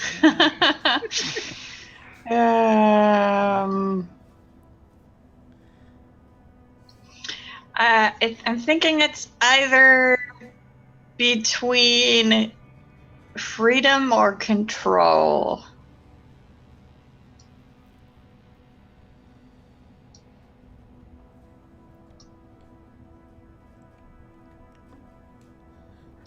Those are good choices.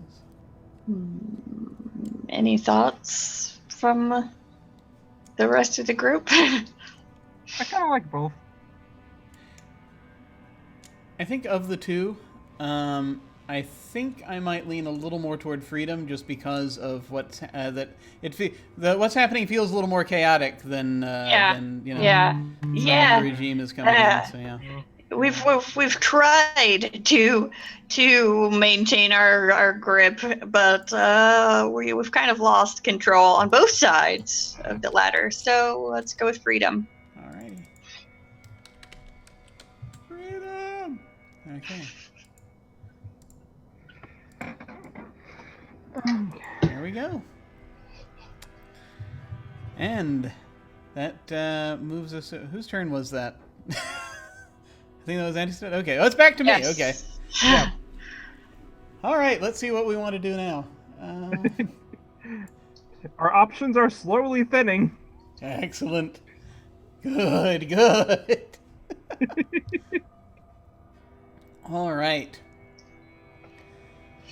So let's see. Fisher, I will never allow an innocent to go hungry. Vegas, never keep a profitable secret. Oh, okay. Yeah, a couple of things. I feel as though NPCs are about to get more involved in a bunch of things, but we'll see how this goes. I will never pay for protection. It's going to be really hard to challenge that right now, given where Olivia is. Unless the penguins have a racket going.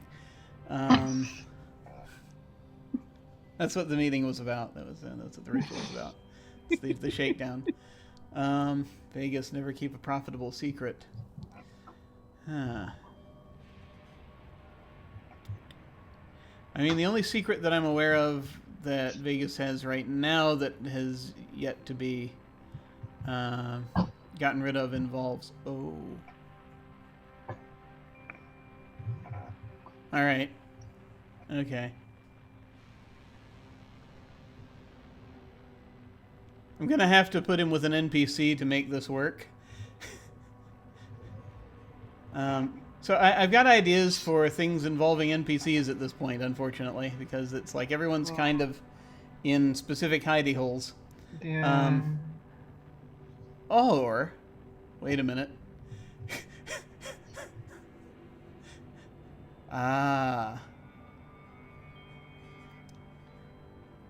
If I do the thing, that I'm thinking of doing,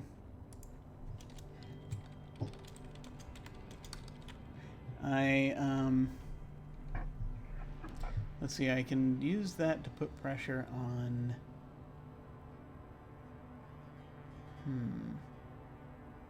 yeah, this is going to get tricky.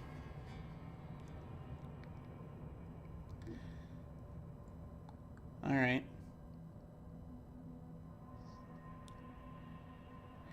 Yeah, I guess I'm just going to do this. We're going to find out if this is a smaller thing. This is not the larger thing I was thinking of doing, although the larger thing's probably coming if I get another turn tonight. If nothing else. We'll see where we are by then. So, I think that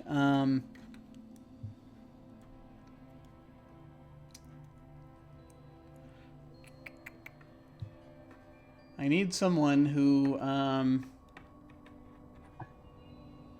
okay. I've got it. I need someone briefly to be the captain of the Marines for this scene. And we haven't established who that is or what they are.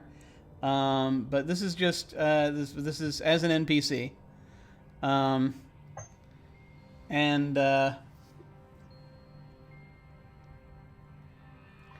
think that this is going to be a scene with Vegas. And Vegas has come into possession of some codes for the orbital terminal. I think that the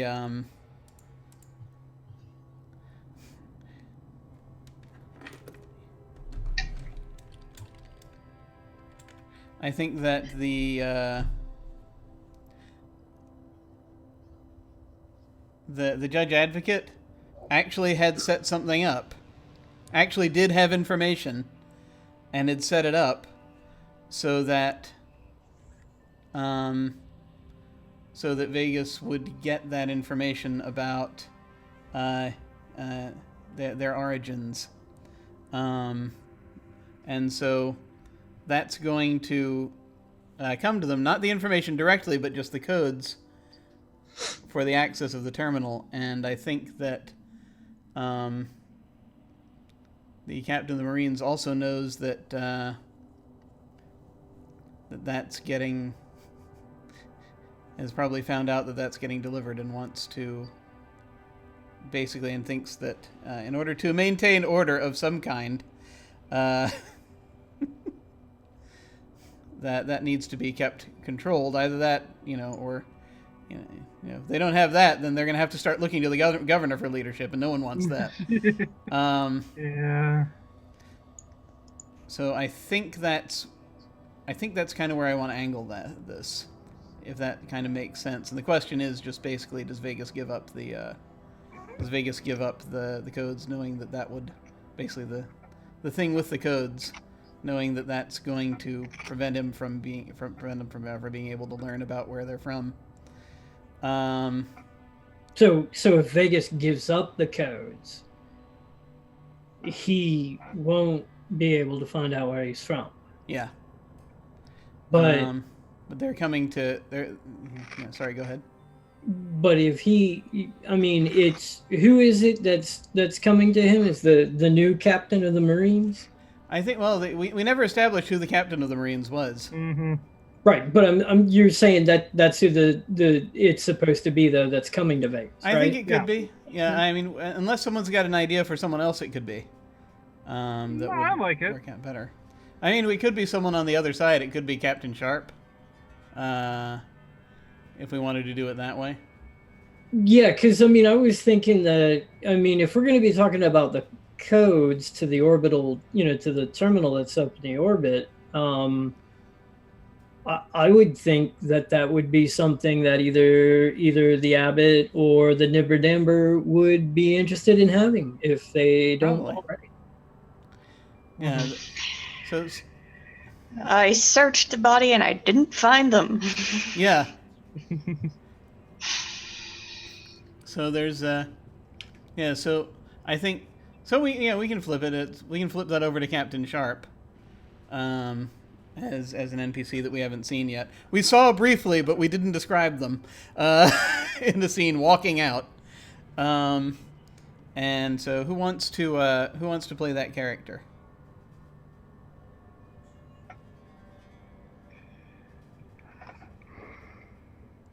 I could try him out unless Alyssa really wants to. Go for it. All right. Okay.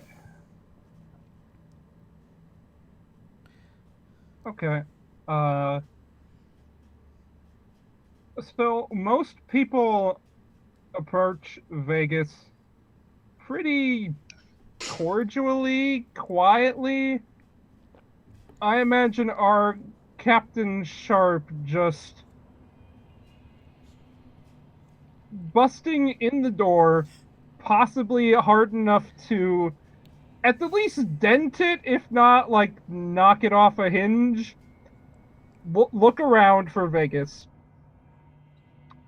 Not even paying attention to anyone else, because he knows with him acting the way he is, them acting the way they are, the rest of the people are just gonna leave.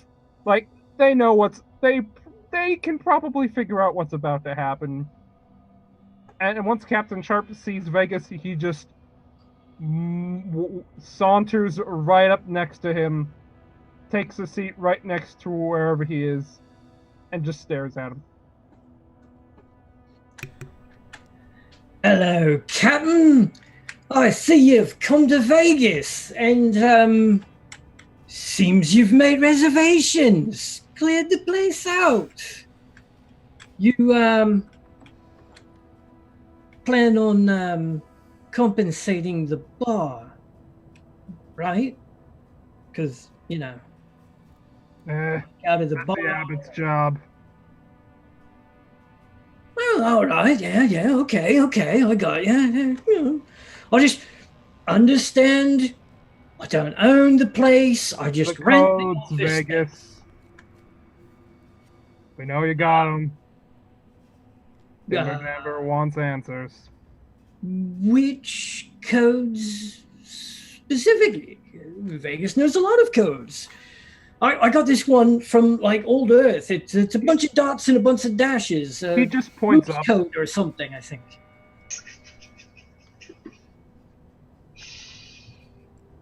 I don't have any codes for the ceiling. The skylight stopped working years ago. We can do this the easy way, or we can do this the hard way, Vegas. Personally, I'm looking forward to the hard way. I mean, well,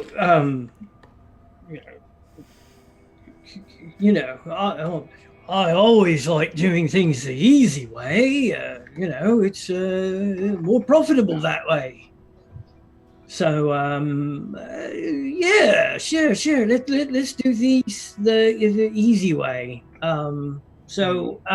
In the interests of the easy way, you're supposed to start with an offer, a business proposition, and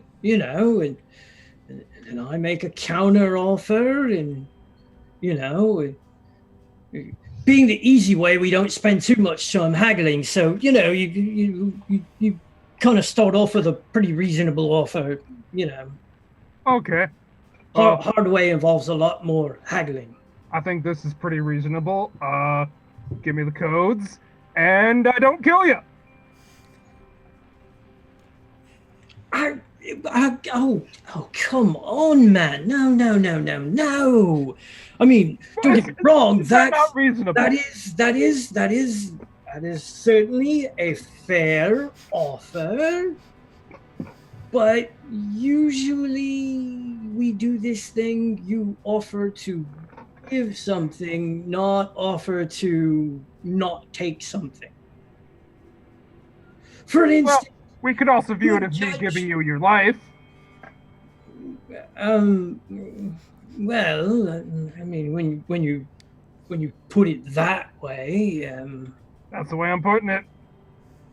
I see. Yes, well, it's just here's the thing, Captain.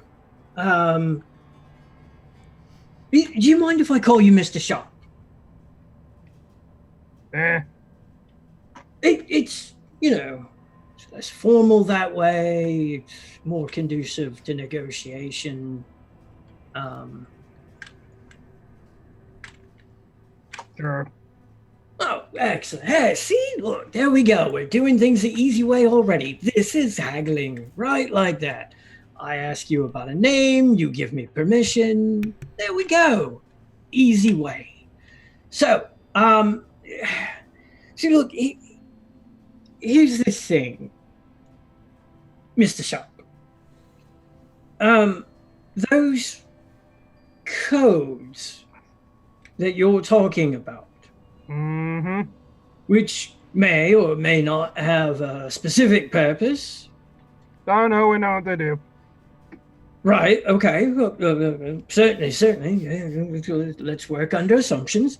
They may or may not lead to information that could include a bit of my backstory, you might say, and that is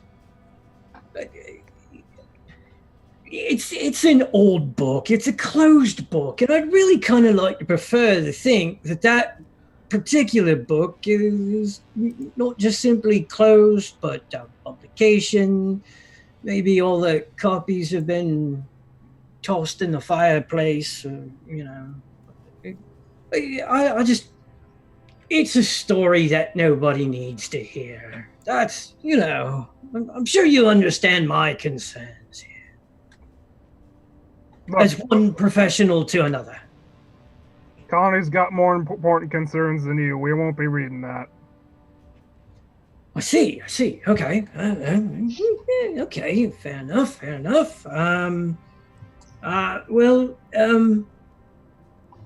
So, yeah, the codes. Yeah, well, I tell you what. Vegas can most certainly make sure that you get some codes. Sounds like not a problem. Butts. Oh, there's the butt. Thing is,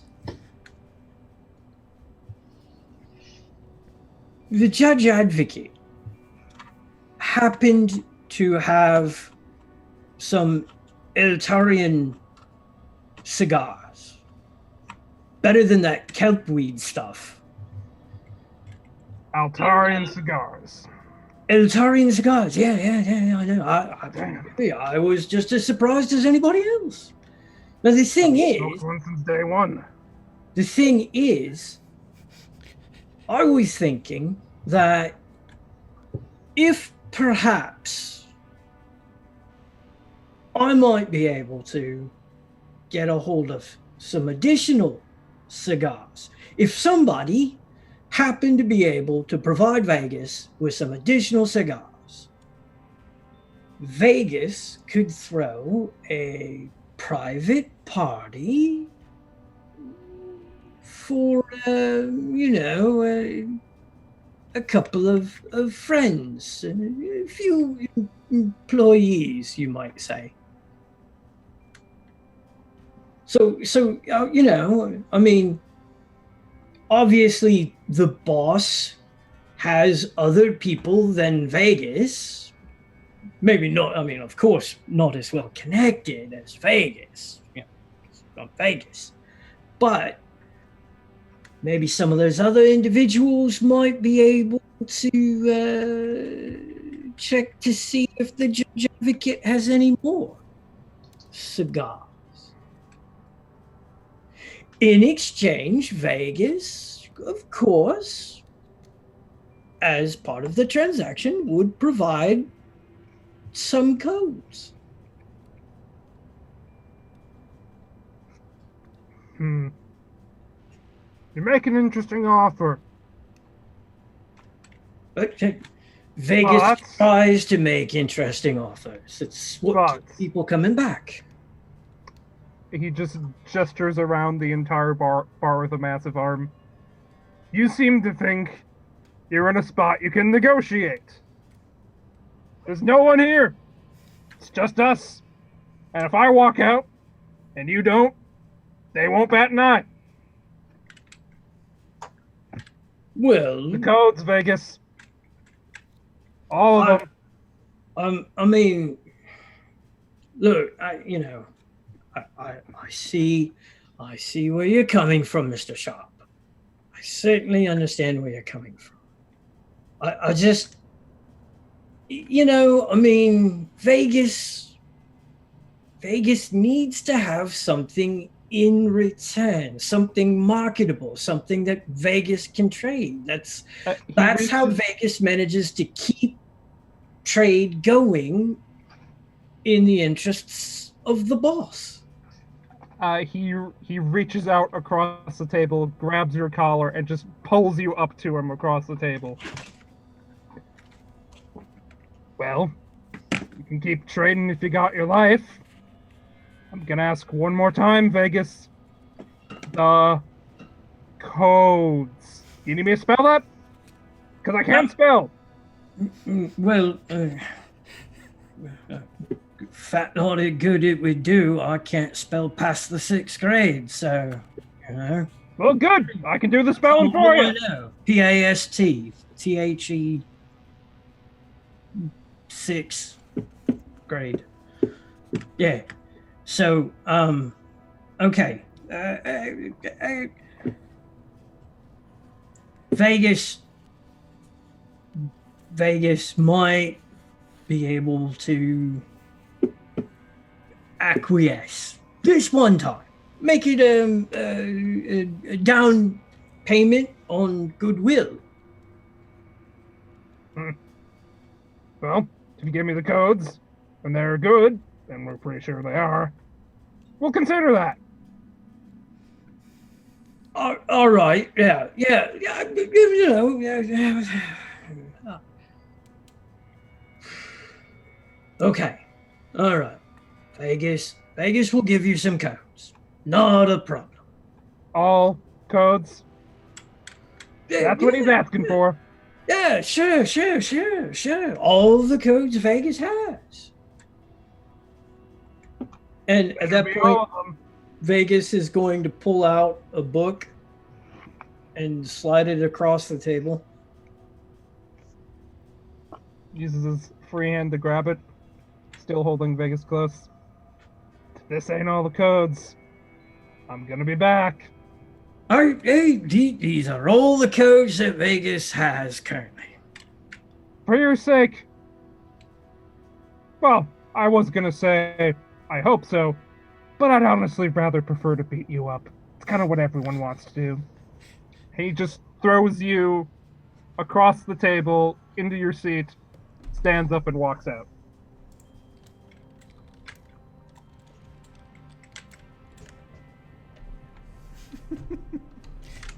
At this point, I think it's very, very important to indicate there was a little bit of dishonesty there. Well, so actually, let me take that back. Are you gonna make me play Captain Sharp again? Because that was actually kind of fun. Let me take that back. It's not that it was dishonesty.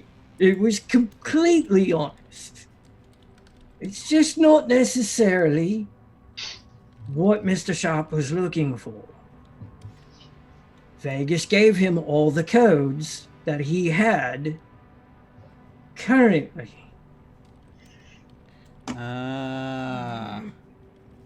Vegas doesn't necessarily have certain codes on him. Right. Currently.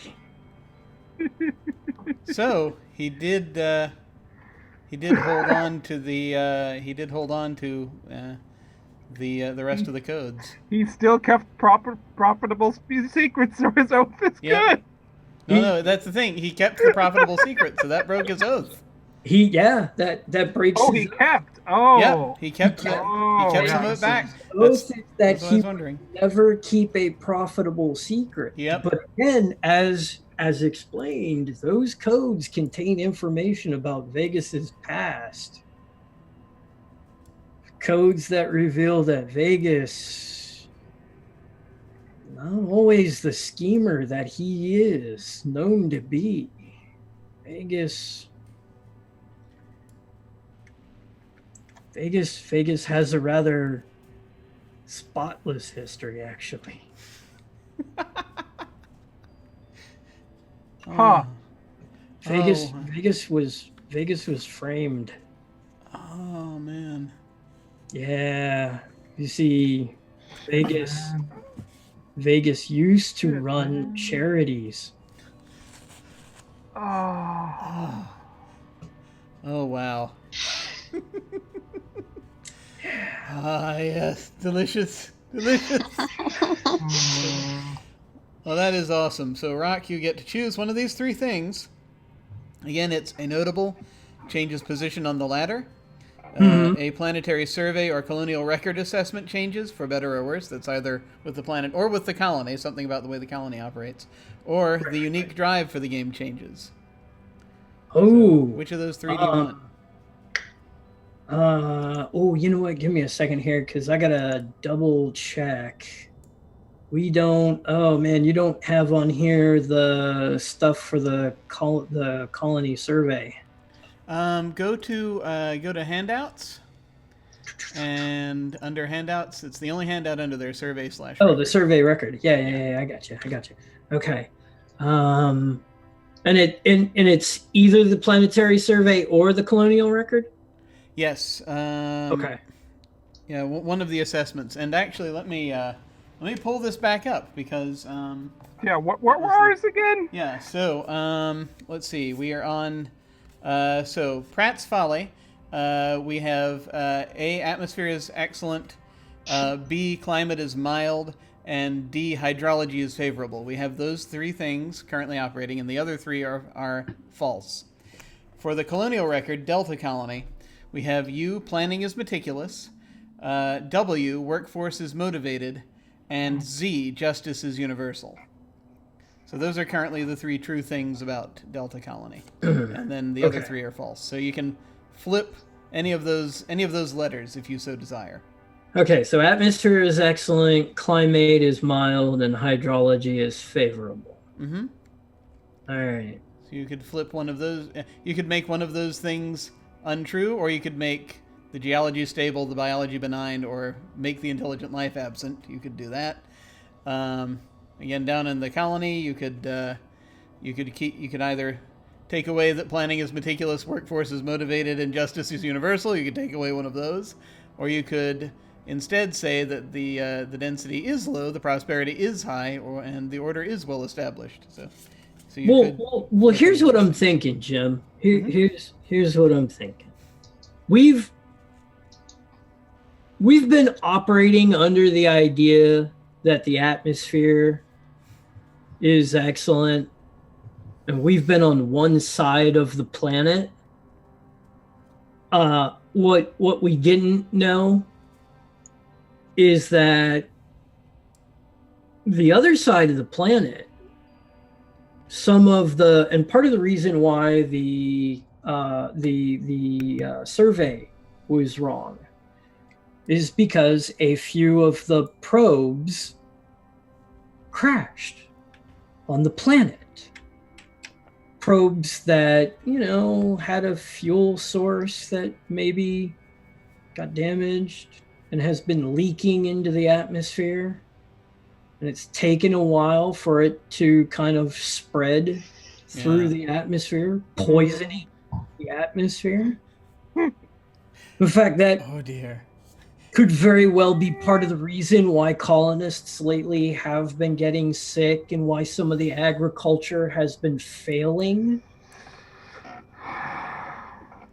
Oh, there we go. So. Oh, great. Yeah, so atmosphere no longer excellent. Atmosphere probably is going to become unbreathable soon. Great. Excellent. Well done. It's the finale. It's the perfect time to kill us all. And that's probably something that could have been found out with all of the codes to the orbital terminal. Unfortunately, not everyone has them. Yeah. All right. That's a crying shame, isn't it? It is. It's terrible. What a shame. Well then, that's my turn, if I recall correct. Over to Alyssa.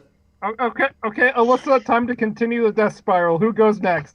Okay. Next.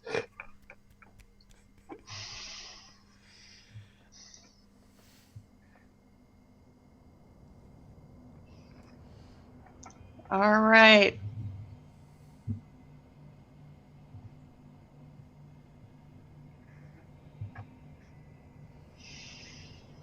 Let's see. Anthony's is under arrest. Mm-hmm.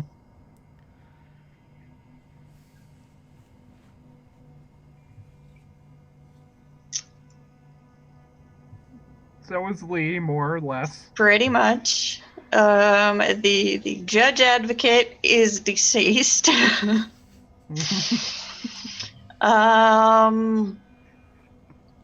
Let's see.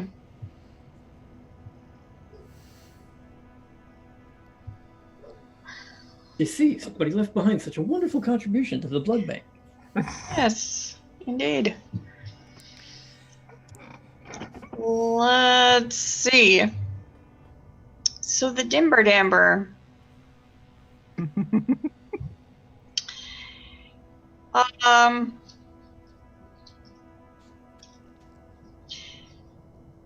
Was not able to procure the codes by force. Would he attempt to procure them by underhanded means? Oh. Does he want them badly enough to steal from Vegas? He might. I mean... Yeah, I mean, in a way, he's almost kind of done it already by sending Captain Sharp, to an extent, come to think of it, but, What do you mean? It was a fair deal! It was a fair deal. Well, they sent him to talk to It wasn't him. theft, it was a threat. Yeah. He might. So that's the scene? Does he want to... Yeah, want to I see think it? Okay. so. All right. It's a good question. So would he, wherever Vegas has ended up, would he try to steal the codes from him?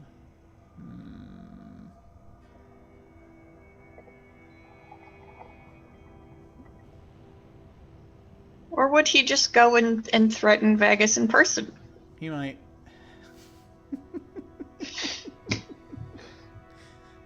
We could do that.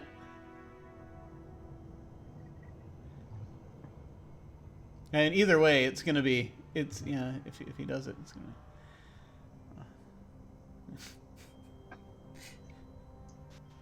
Good count. This will be interesting. Okay. Are we gonna find Vegas in a different place now, or? Actually, you know what? I think this is going to be... you know what? I think it's not trying to find Vegas. He's just going to go to where Vegas lives. Probably. Which... He'll probably wait for him to be there. Because he wants to give him a chance. So, here's the question. Okay, just to make sure that I'm understanding this. Because technically, we're not supposed to be... So this is a question focused on the Dimber Damber. Yes. Okay. All right. And it's whether or not the Dimber Damber is going to break his oath on theft, whether he's desperate enough. Yes. Okay.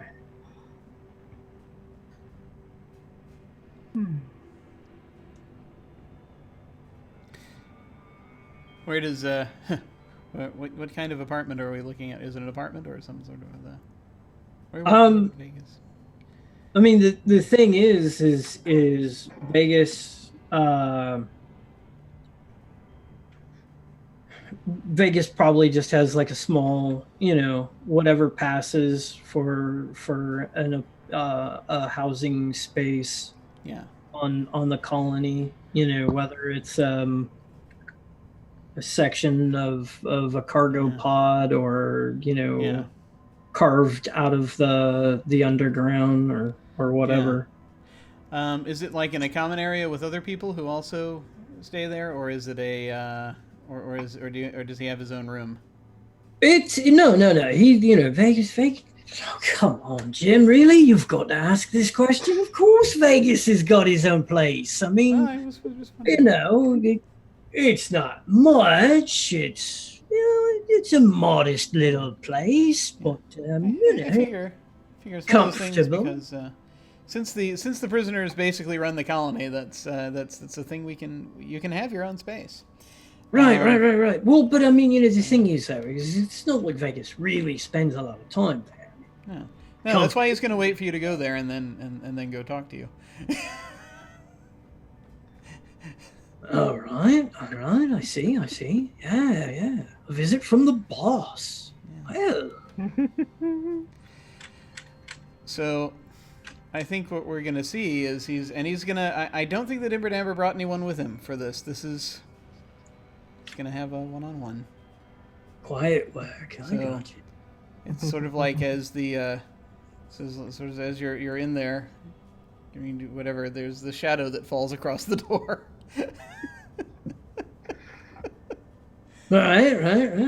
Vegas is going to go ahead and he's going to turn around and he's going to look at the door. Got a little bit of a pointy thing kind of in his hand. Not visible. All right. Yeah. So Haig is going to step forward. I'm assuming the door is open for whatever reason. Vegas, we need to have a little talk. Oh, boss, hey, oh, wow. Oh, hey, check this out. You've come to Vegas. It's important. Well, of course, you're the boss. Everything you do is important. I wanted to talk to you, to give you an opportunity here. To do the right thing. Right. Well, Vegas is always open to opportunities. But you want me to arrange a trade of something with someone, or you want me to? I mean, what kind of job are we looking at here, boss? You know people are getting sick, right? You know a lot of people are dropping. I have Vegas. Yes. Vegas has noticed. There's something wrong with this place, with the atmosphere. It's going to kill us all if we don't get more information. Vegas. The orbital terminal has that information. Oh, yeah. Oh, you think so, boss? Well, You've got the codes, Vegas. I know you kept some of them, and I understand why you did, I think. Okay. But you need to know that it's either the planet or those codes. Well, I mean, if Vegas has a choice, Vegas would rather give you the planet, boss. I mean, it's much bigger, it's a lot more wealth, it's worth more. Those codes... The planet is going to die if we can't find out what's happening. Do you understand?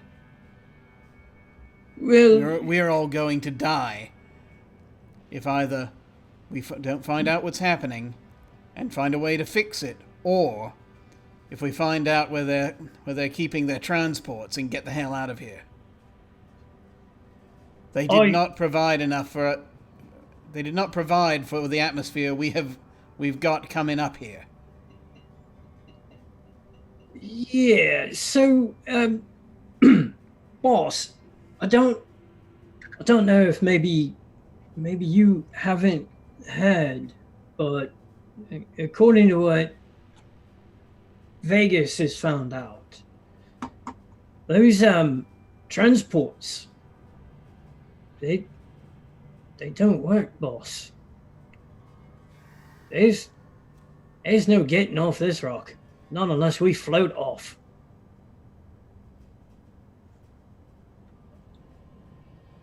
It's kind of one of those things, you know. The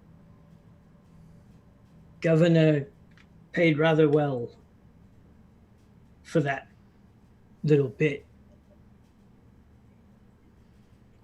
Nobody has been interested, evidently, because nobody's come to Vegas to ask for that. You know, Vegas would happily have sold that information a long time ago, but nobody seemed concerned. Everybody seemed happy with staying here. Well, whatever he's done setting up his little kingdom in that building of his, he's closed himself off. There's no getting at him anyway. No, well, maybe not. I think he's lost it, to tell you the truth. And then we got no other choice than to look at the atmosphere, see if we can figure something out. That's all we've got. Right. Well, look, boss. Vegas understands and all, but it's, those codes, those terminals. There's more up there than just atmospheric reports and sciencey stuff. There's a bit of Vegas up there. And if people go poking around up there, it's kind of like intruding in my privacy, I'm not gonna care if it's got your personal information up there. I'm not looking for that. You'd rather... Alright. You know what? I guess we're gonna have to do this the hard way. I was thinking better of you.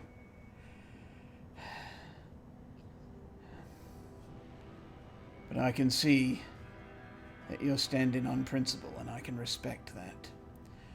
Unfortunately, that does force my hand. And he is going to, he's going to pull his gun. All right, whoa, hey, boss, okay. Well, you certainly do mean business now, don't you, Vegas? Vegas understands, Vegas sees. Look, boss, here's what Vegas thinks. Vegas thinks if we've got no way off this rock, if we're all going to die here anyways, we might as well as die happy. I was thinking, maybe we could put this whole codes business behind us and maybe move on to something more like the governor's stash or the Mr. Kid's stash, I think he's going to fire at this point, so do we want to have a roll for uncertainty, or does the bullet find home? Seek home? No, what is the word I'm looking for? Does the bullet strike true? No. Boss's aim is true. It's a small apartment. There's not really anywhere to dodge. Yeah. This is kind of a thing. So Vegas just kind of stumbles backwards a little bit, falls down onto his couch, looks over at the table, starts to reach for the tin that Mr. Kidd had given him.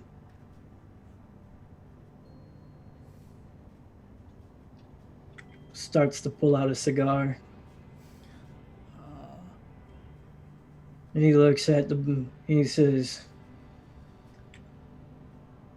"No disrespect, boss. Vegas has always respected you, but you gotta understand that past, that's part of Vegas. And what happens to Vegas stays with Vegas." I think you see him raise the gun and shoot him in the head. Of course he would end with a pun. Oh dear. All right, I've broken that oath. Oh my god, that was a very good death scene, though. It was. I feel sad for Vegas. I know. I do a little bit. I felt sad with him right up until the pun, and now I feel better. To be honest, I have been waiting for that pun That's fair. the past 3 weeks. I'm glad it happened. Yeah, that's fair. That's totally fair. All right. So let me see here. There's not a lot of people left. I don't know if I want to move anyone around, but I think I'm going to change something about the colony. Oh boy. Let's see. Let's see, how much worse can it get? Oh, absolutely. I'm sure it can get worse. It can always get worse. It can always get worse.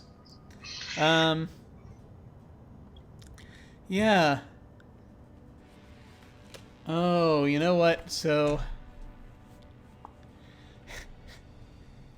I think I'm gonna. I mean, justice being universal is still its own thing because it's very frontier justice. I think I'm going to demotivate the workforce. Yeah. You don't say. Dimber Damber broke his word. Governor's locked himself in his house. Judge Advocate is dead. Yep. All the leaders are going off. I mean, they're all in survival mode. All the leaders on the convict side are all in survival mode at this We point. can't even get drunk anymore because the abbot has gone out of business. I know. So workforce is no longer motivated, and so they no longer wish to pick up the pieces. There's spiraling into despair. And I think that was Alyssa's guide. And Yep. so that now moved to Rock. Yep. That was that. Yeah. We got one more domino to fall, and then that'll do it.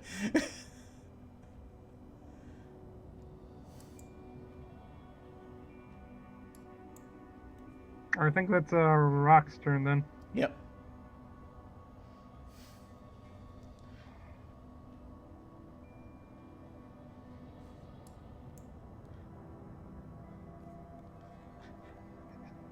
I will say one thing. I figure with this much chaos now happening that Lee and Anthony might be able to get free. Possibly. Get fish out and get out of here. Go out into the wilds, which are now even more dangerous. Yeah. Yay.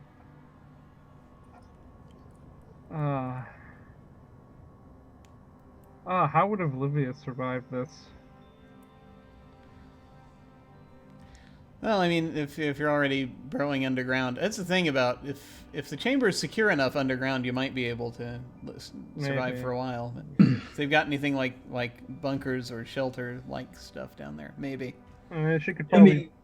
mean, sorry, I something. something going off to the side there. Theoretically, if there's still somebody alive that is science oriented, they might be able to come up with a water-based filtration or like a method of pulling oxygen out of the water. Oh yeah, I see. Or even using the water and the ice as a means of filtering the air. Yeah, they could. I mean, they could do that. I don't know if they'd be able to build like a dome per se. They probably need to go underground, but yeah. Yeah. Oh yeah, they at this point they'd have to resort to going under. I mean, we already said there was some part of the colony underground, right? Yeah. Yeah. Yeah, plenty of things in caves.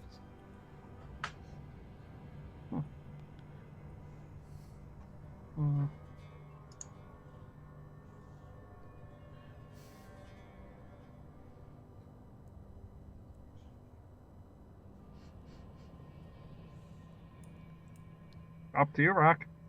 What do you wanna see?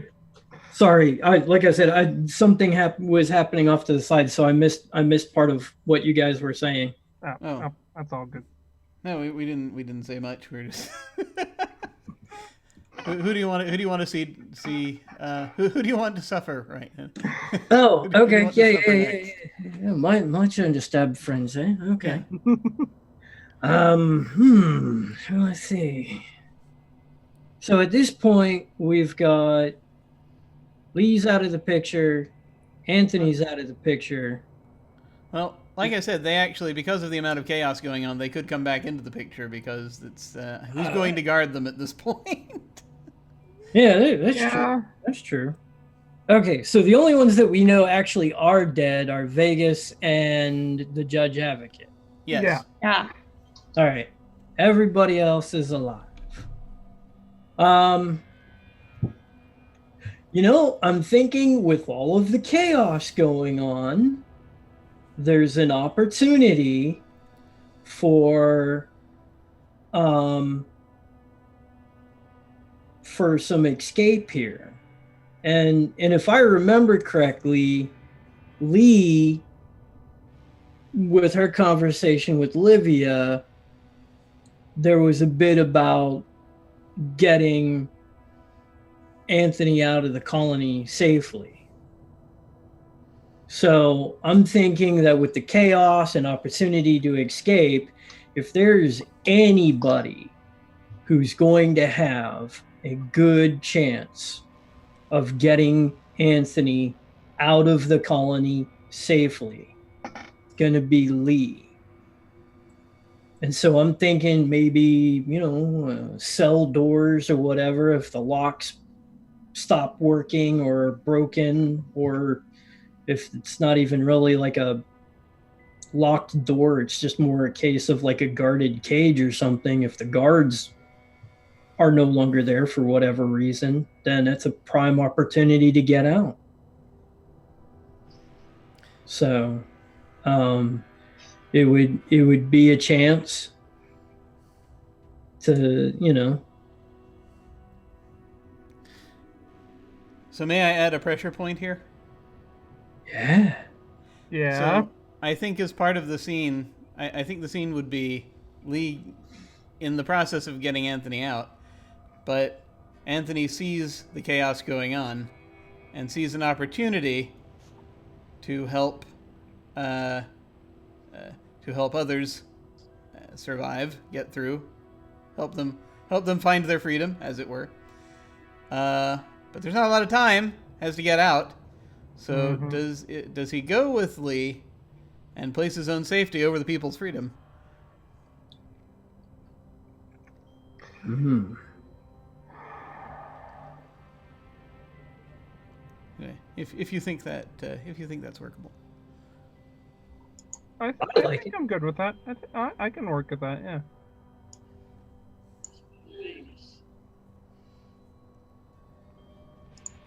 Okay.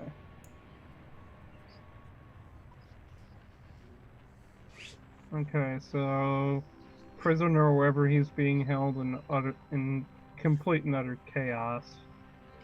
I imagine Lee has probably grabbed Anthony and is probably half dragging him down the hallway. And a good number of the cells have people in them, but I think a number of them are probably getting sick. So, like, an immense amount of coughing or shaking or whatever the symptoms are of breathing in this poisonous substance for too long. And most of them he knows, okay, we're not going to be able to get them with us. But then he sees one person that he knew from his ex-con days. One person that, for some reason or other, hasn't gotten sick yet, and he just stops in the hallway and stares at them.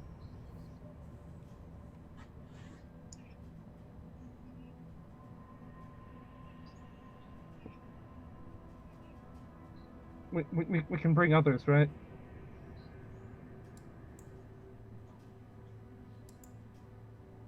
Fine. Fine. Hurry. Okay. Take And- what you can. We have to go. He's. I like to imagine their cell is probably was the same as theirs, like basically unguarded at this point, like. But for some reason it's a sturdier lock, and he's trying, probably grabbed like the equivalent of a fire extinguisher or something, and is trying to bash it, and Stand back. okay. I'll shoot the lock.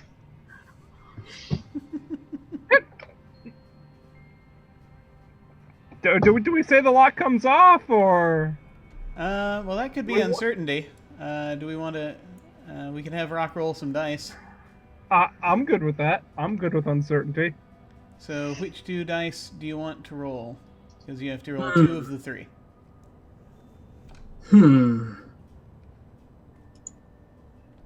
thinking at this point,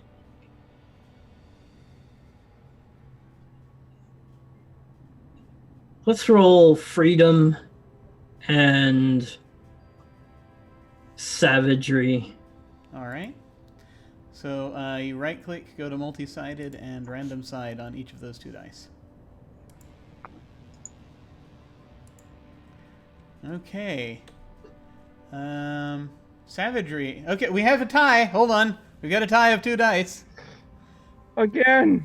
Ah! So savagery is indeed is indeed dominating here, but we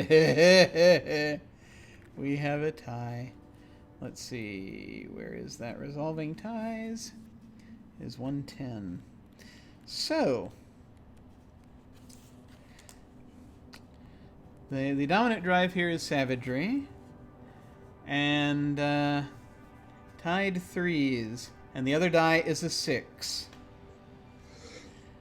What seems like kindness is actually cruelty. Oh, man. I have a feeling that they're not helping this prisoner by releasing them from their cell. In some way. Okay. Perhaps. Okay, so as And we then- said, it was pretty chaotic. And then Sorry. savagery is going to happen here. Yeah. Okay. So the idea that I have, and feel free to shoot it down. They get this person out, start running down the hallway, and maybe only like 10-15 seconds later, they round a corner, and another prisoner just comes up and stabs the person we just rescued. Oh. Oh. Because it's a prison, like, people are Yep. gonna have enemies, and like we said, it's a mass chaos, so Yep. hatred Yep. is gonna come out. This is their chance to get revenge. Yep.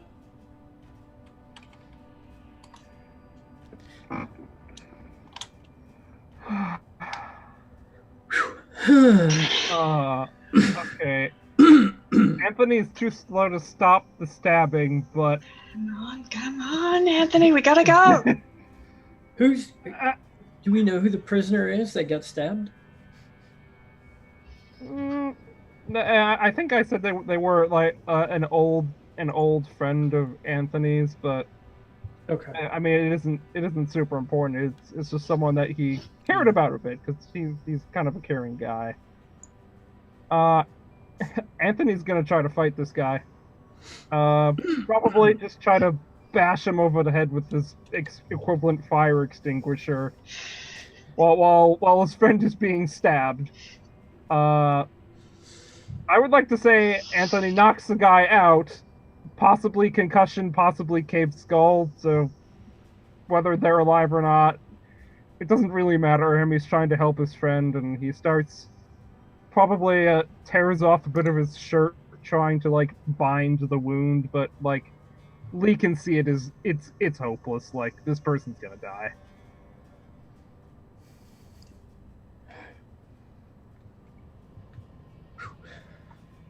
Wow. It's too late. There's nothing we can do. No, we have to. We gotta be able to do something. We can't just leave them.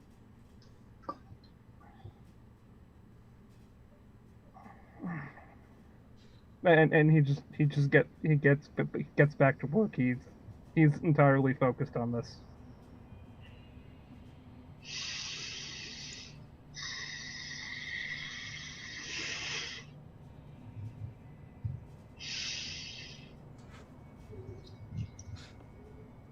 I have to get Anthony out of here. So I'm going to take my gun. I'm going to put the prisoner out of their misery.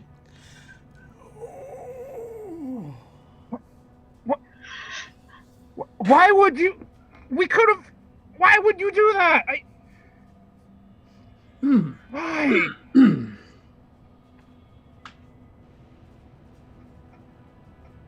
I trusted you. We have to go. There's no time.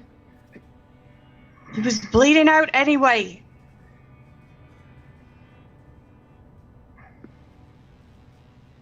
I promised your sister I'd get you out of here.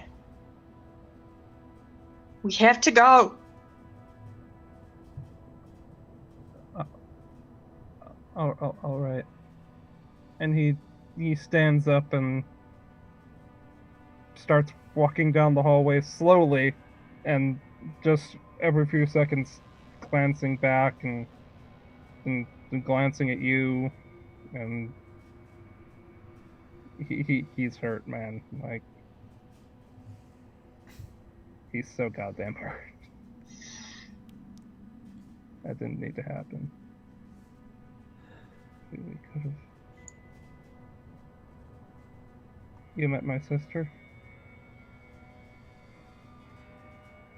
Yeah. Move. Was that before or after everyone started? Well, sick stuff. I don't know how long this has been going on. It was just before the judge brought me in to interrogate you. We could talk about this later. Okay. And he is just completely shut down. At this point, you practically are just dragging him through. You gotta find Fisher, and we gotta get out of here.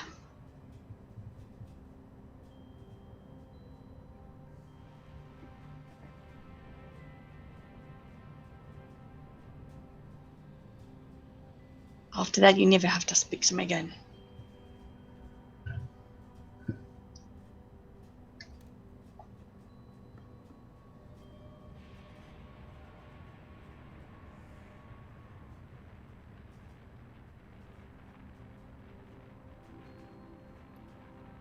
Let's just go.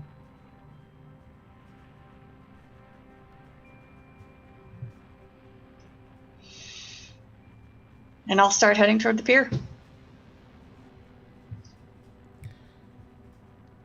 So for that scene, I don't think there were any oaths broken. Unless you want to... Well, here my question is Anthony's acquiescence and not staying to help out others or whatever also... would that break the oath, or is that... I'm considering it too. Yeah. I'm considering it too, yeah, because okay. In his mind, they could have tried to help others, but yeah, I mean, his friend just shot someone they were trying to help, and they wouldn't have gotten stabbed if they hadn't helped them, and there's guilt and anguish there. He's ow. Yeah. Sorry. All right. It's a good story. Well, there we are. Yeah, and I mean, it seems just broken at this point, so that's a thing.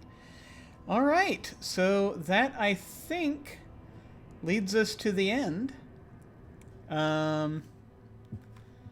We can, I think, do a coda for the remaining folks that have not been dropped out from death or oath breaking. So what do we think happens? Let's see. So so I'll just go around. All three of them. And yeah. I'll start with I think I'll actually, yes, just because this order makes sense in my mind, I'm actually going to start with Rock. and ask, what do you think happens with Fisher? What is the last we see of Fisher if this were like a film? And this is not a scene. This is just a quick vignette thing.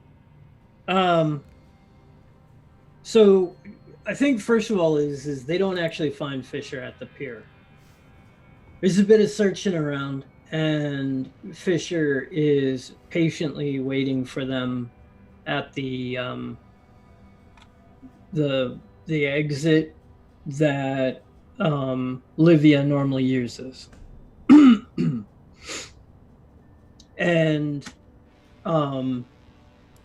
as they come up, at this point the rest of the colony is in chaos, and it's just the three of us going to be escaping, right? I mean, there's not really anybody else that's able to get out. You're not able to lead anyone else? Not important, at least. No one narratively important. Maybe a few stragglers. Who knows? Yeah. A few people that Lee wanted to get out. Okay. Mostly innocents. Mostly, like, just a few good seeds, so to speak. Well, depending on how much you trust Lee's judgment at this point. Yeah. That's the thing.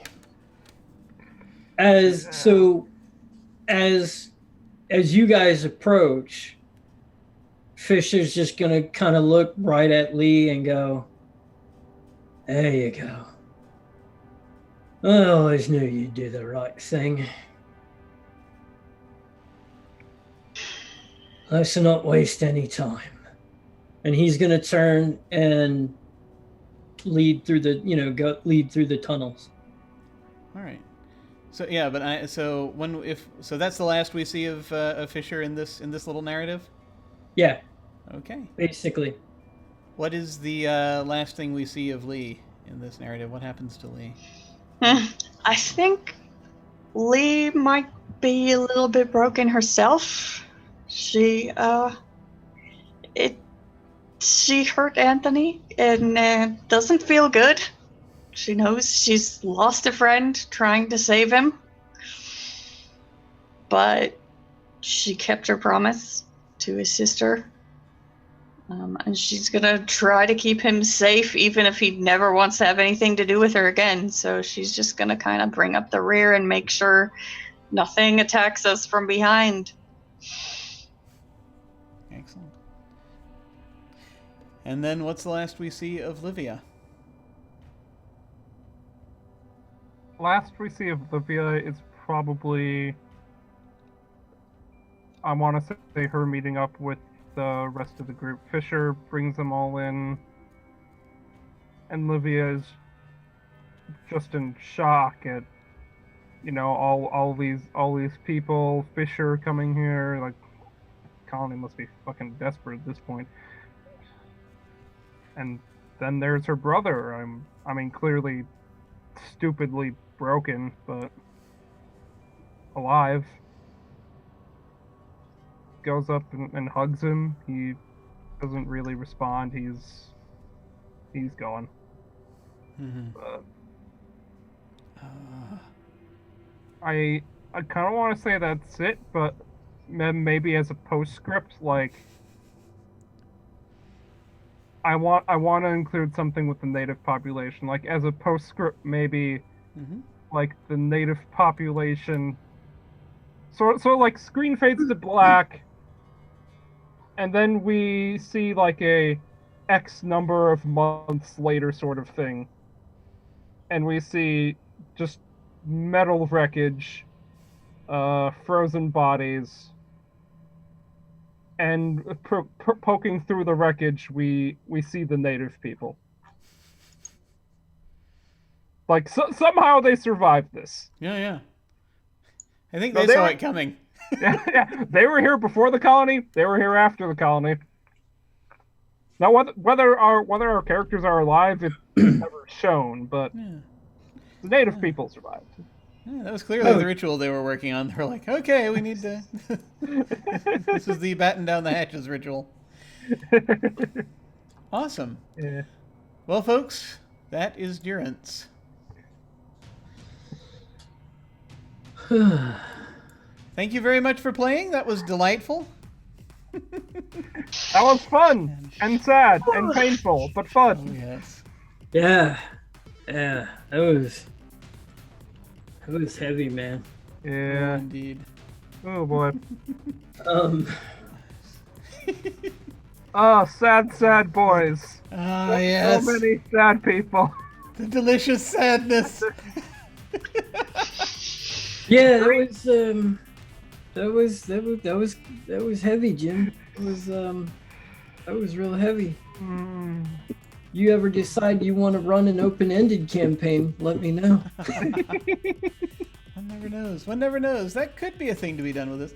One thing I was expecting, or not expecting, but one thing I was thinking of was the idea of possibly the colony getting borked like halfway through and then having to move to another colony. We didn't quite go there, but it was still neat to see this all played out in the course of events. It was very cool. But that is that. So thank you very much for playing. We're going to go around one more time and ask folks to say if you have any final thoughts on the game and where folks can find you. And feel free to put any links that you need to in chat. I'm going to throw up your Twitters in there as we go around. We're going to go reverse of the initial order, and we will start with Antistud. Hey, I'm Antistud. You can find me at Sir Antistud on Twitter. Like I said in the beginning, I mostly like and retweet art stuff or opinions that I like. This game was so good. I want to watch more people play this now. I want to play it again. I mean, yeah, it hurts. Don't get me wrong, it hurts and it's sad, but damn if it isn't a fun story to write. Agreed. And let us move on to Rock. Hey, Rock007 on the Twitter and TVM Rock here on Twitch. I think, let's see, the only thing I can think of coming up is the Genesis Undone this weekend. And after that, I don't know. There's a few things that I may end up showing up in. We'll find out soon. As far as that goes. As far as this game is concerned, this was a blast. I really enjoyed it. I liked being able to play characters on opposite sides of the coin.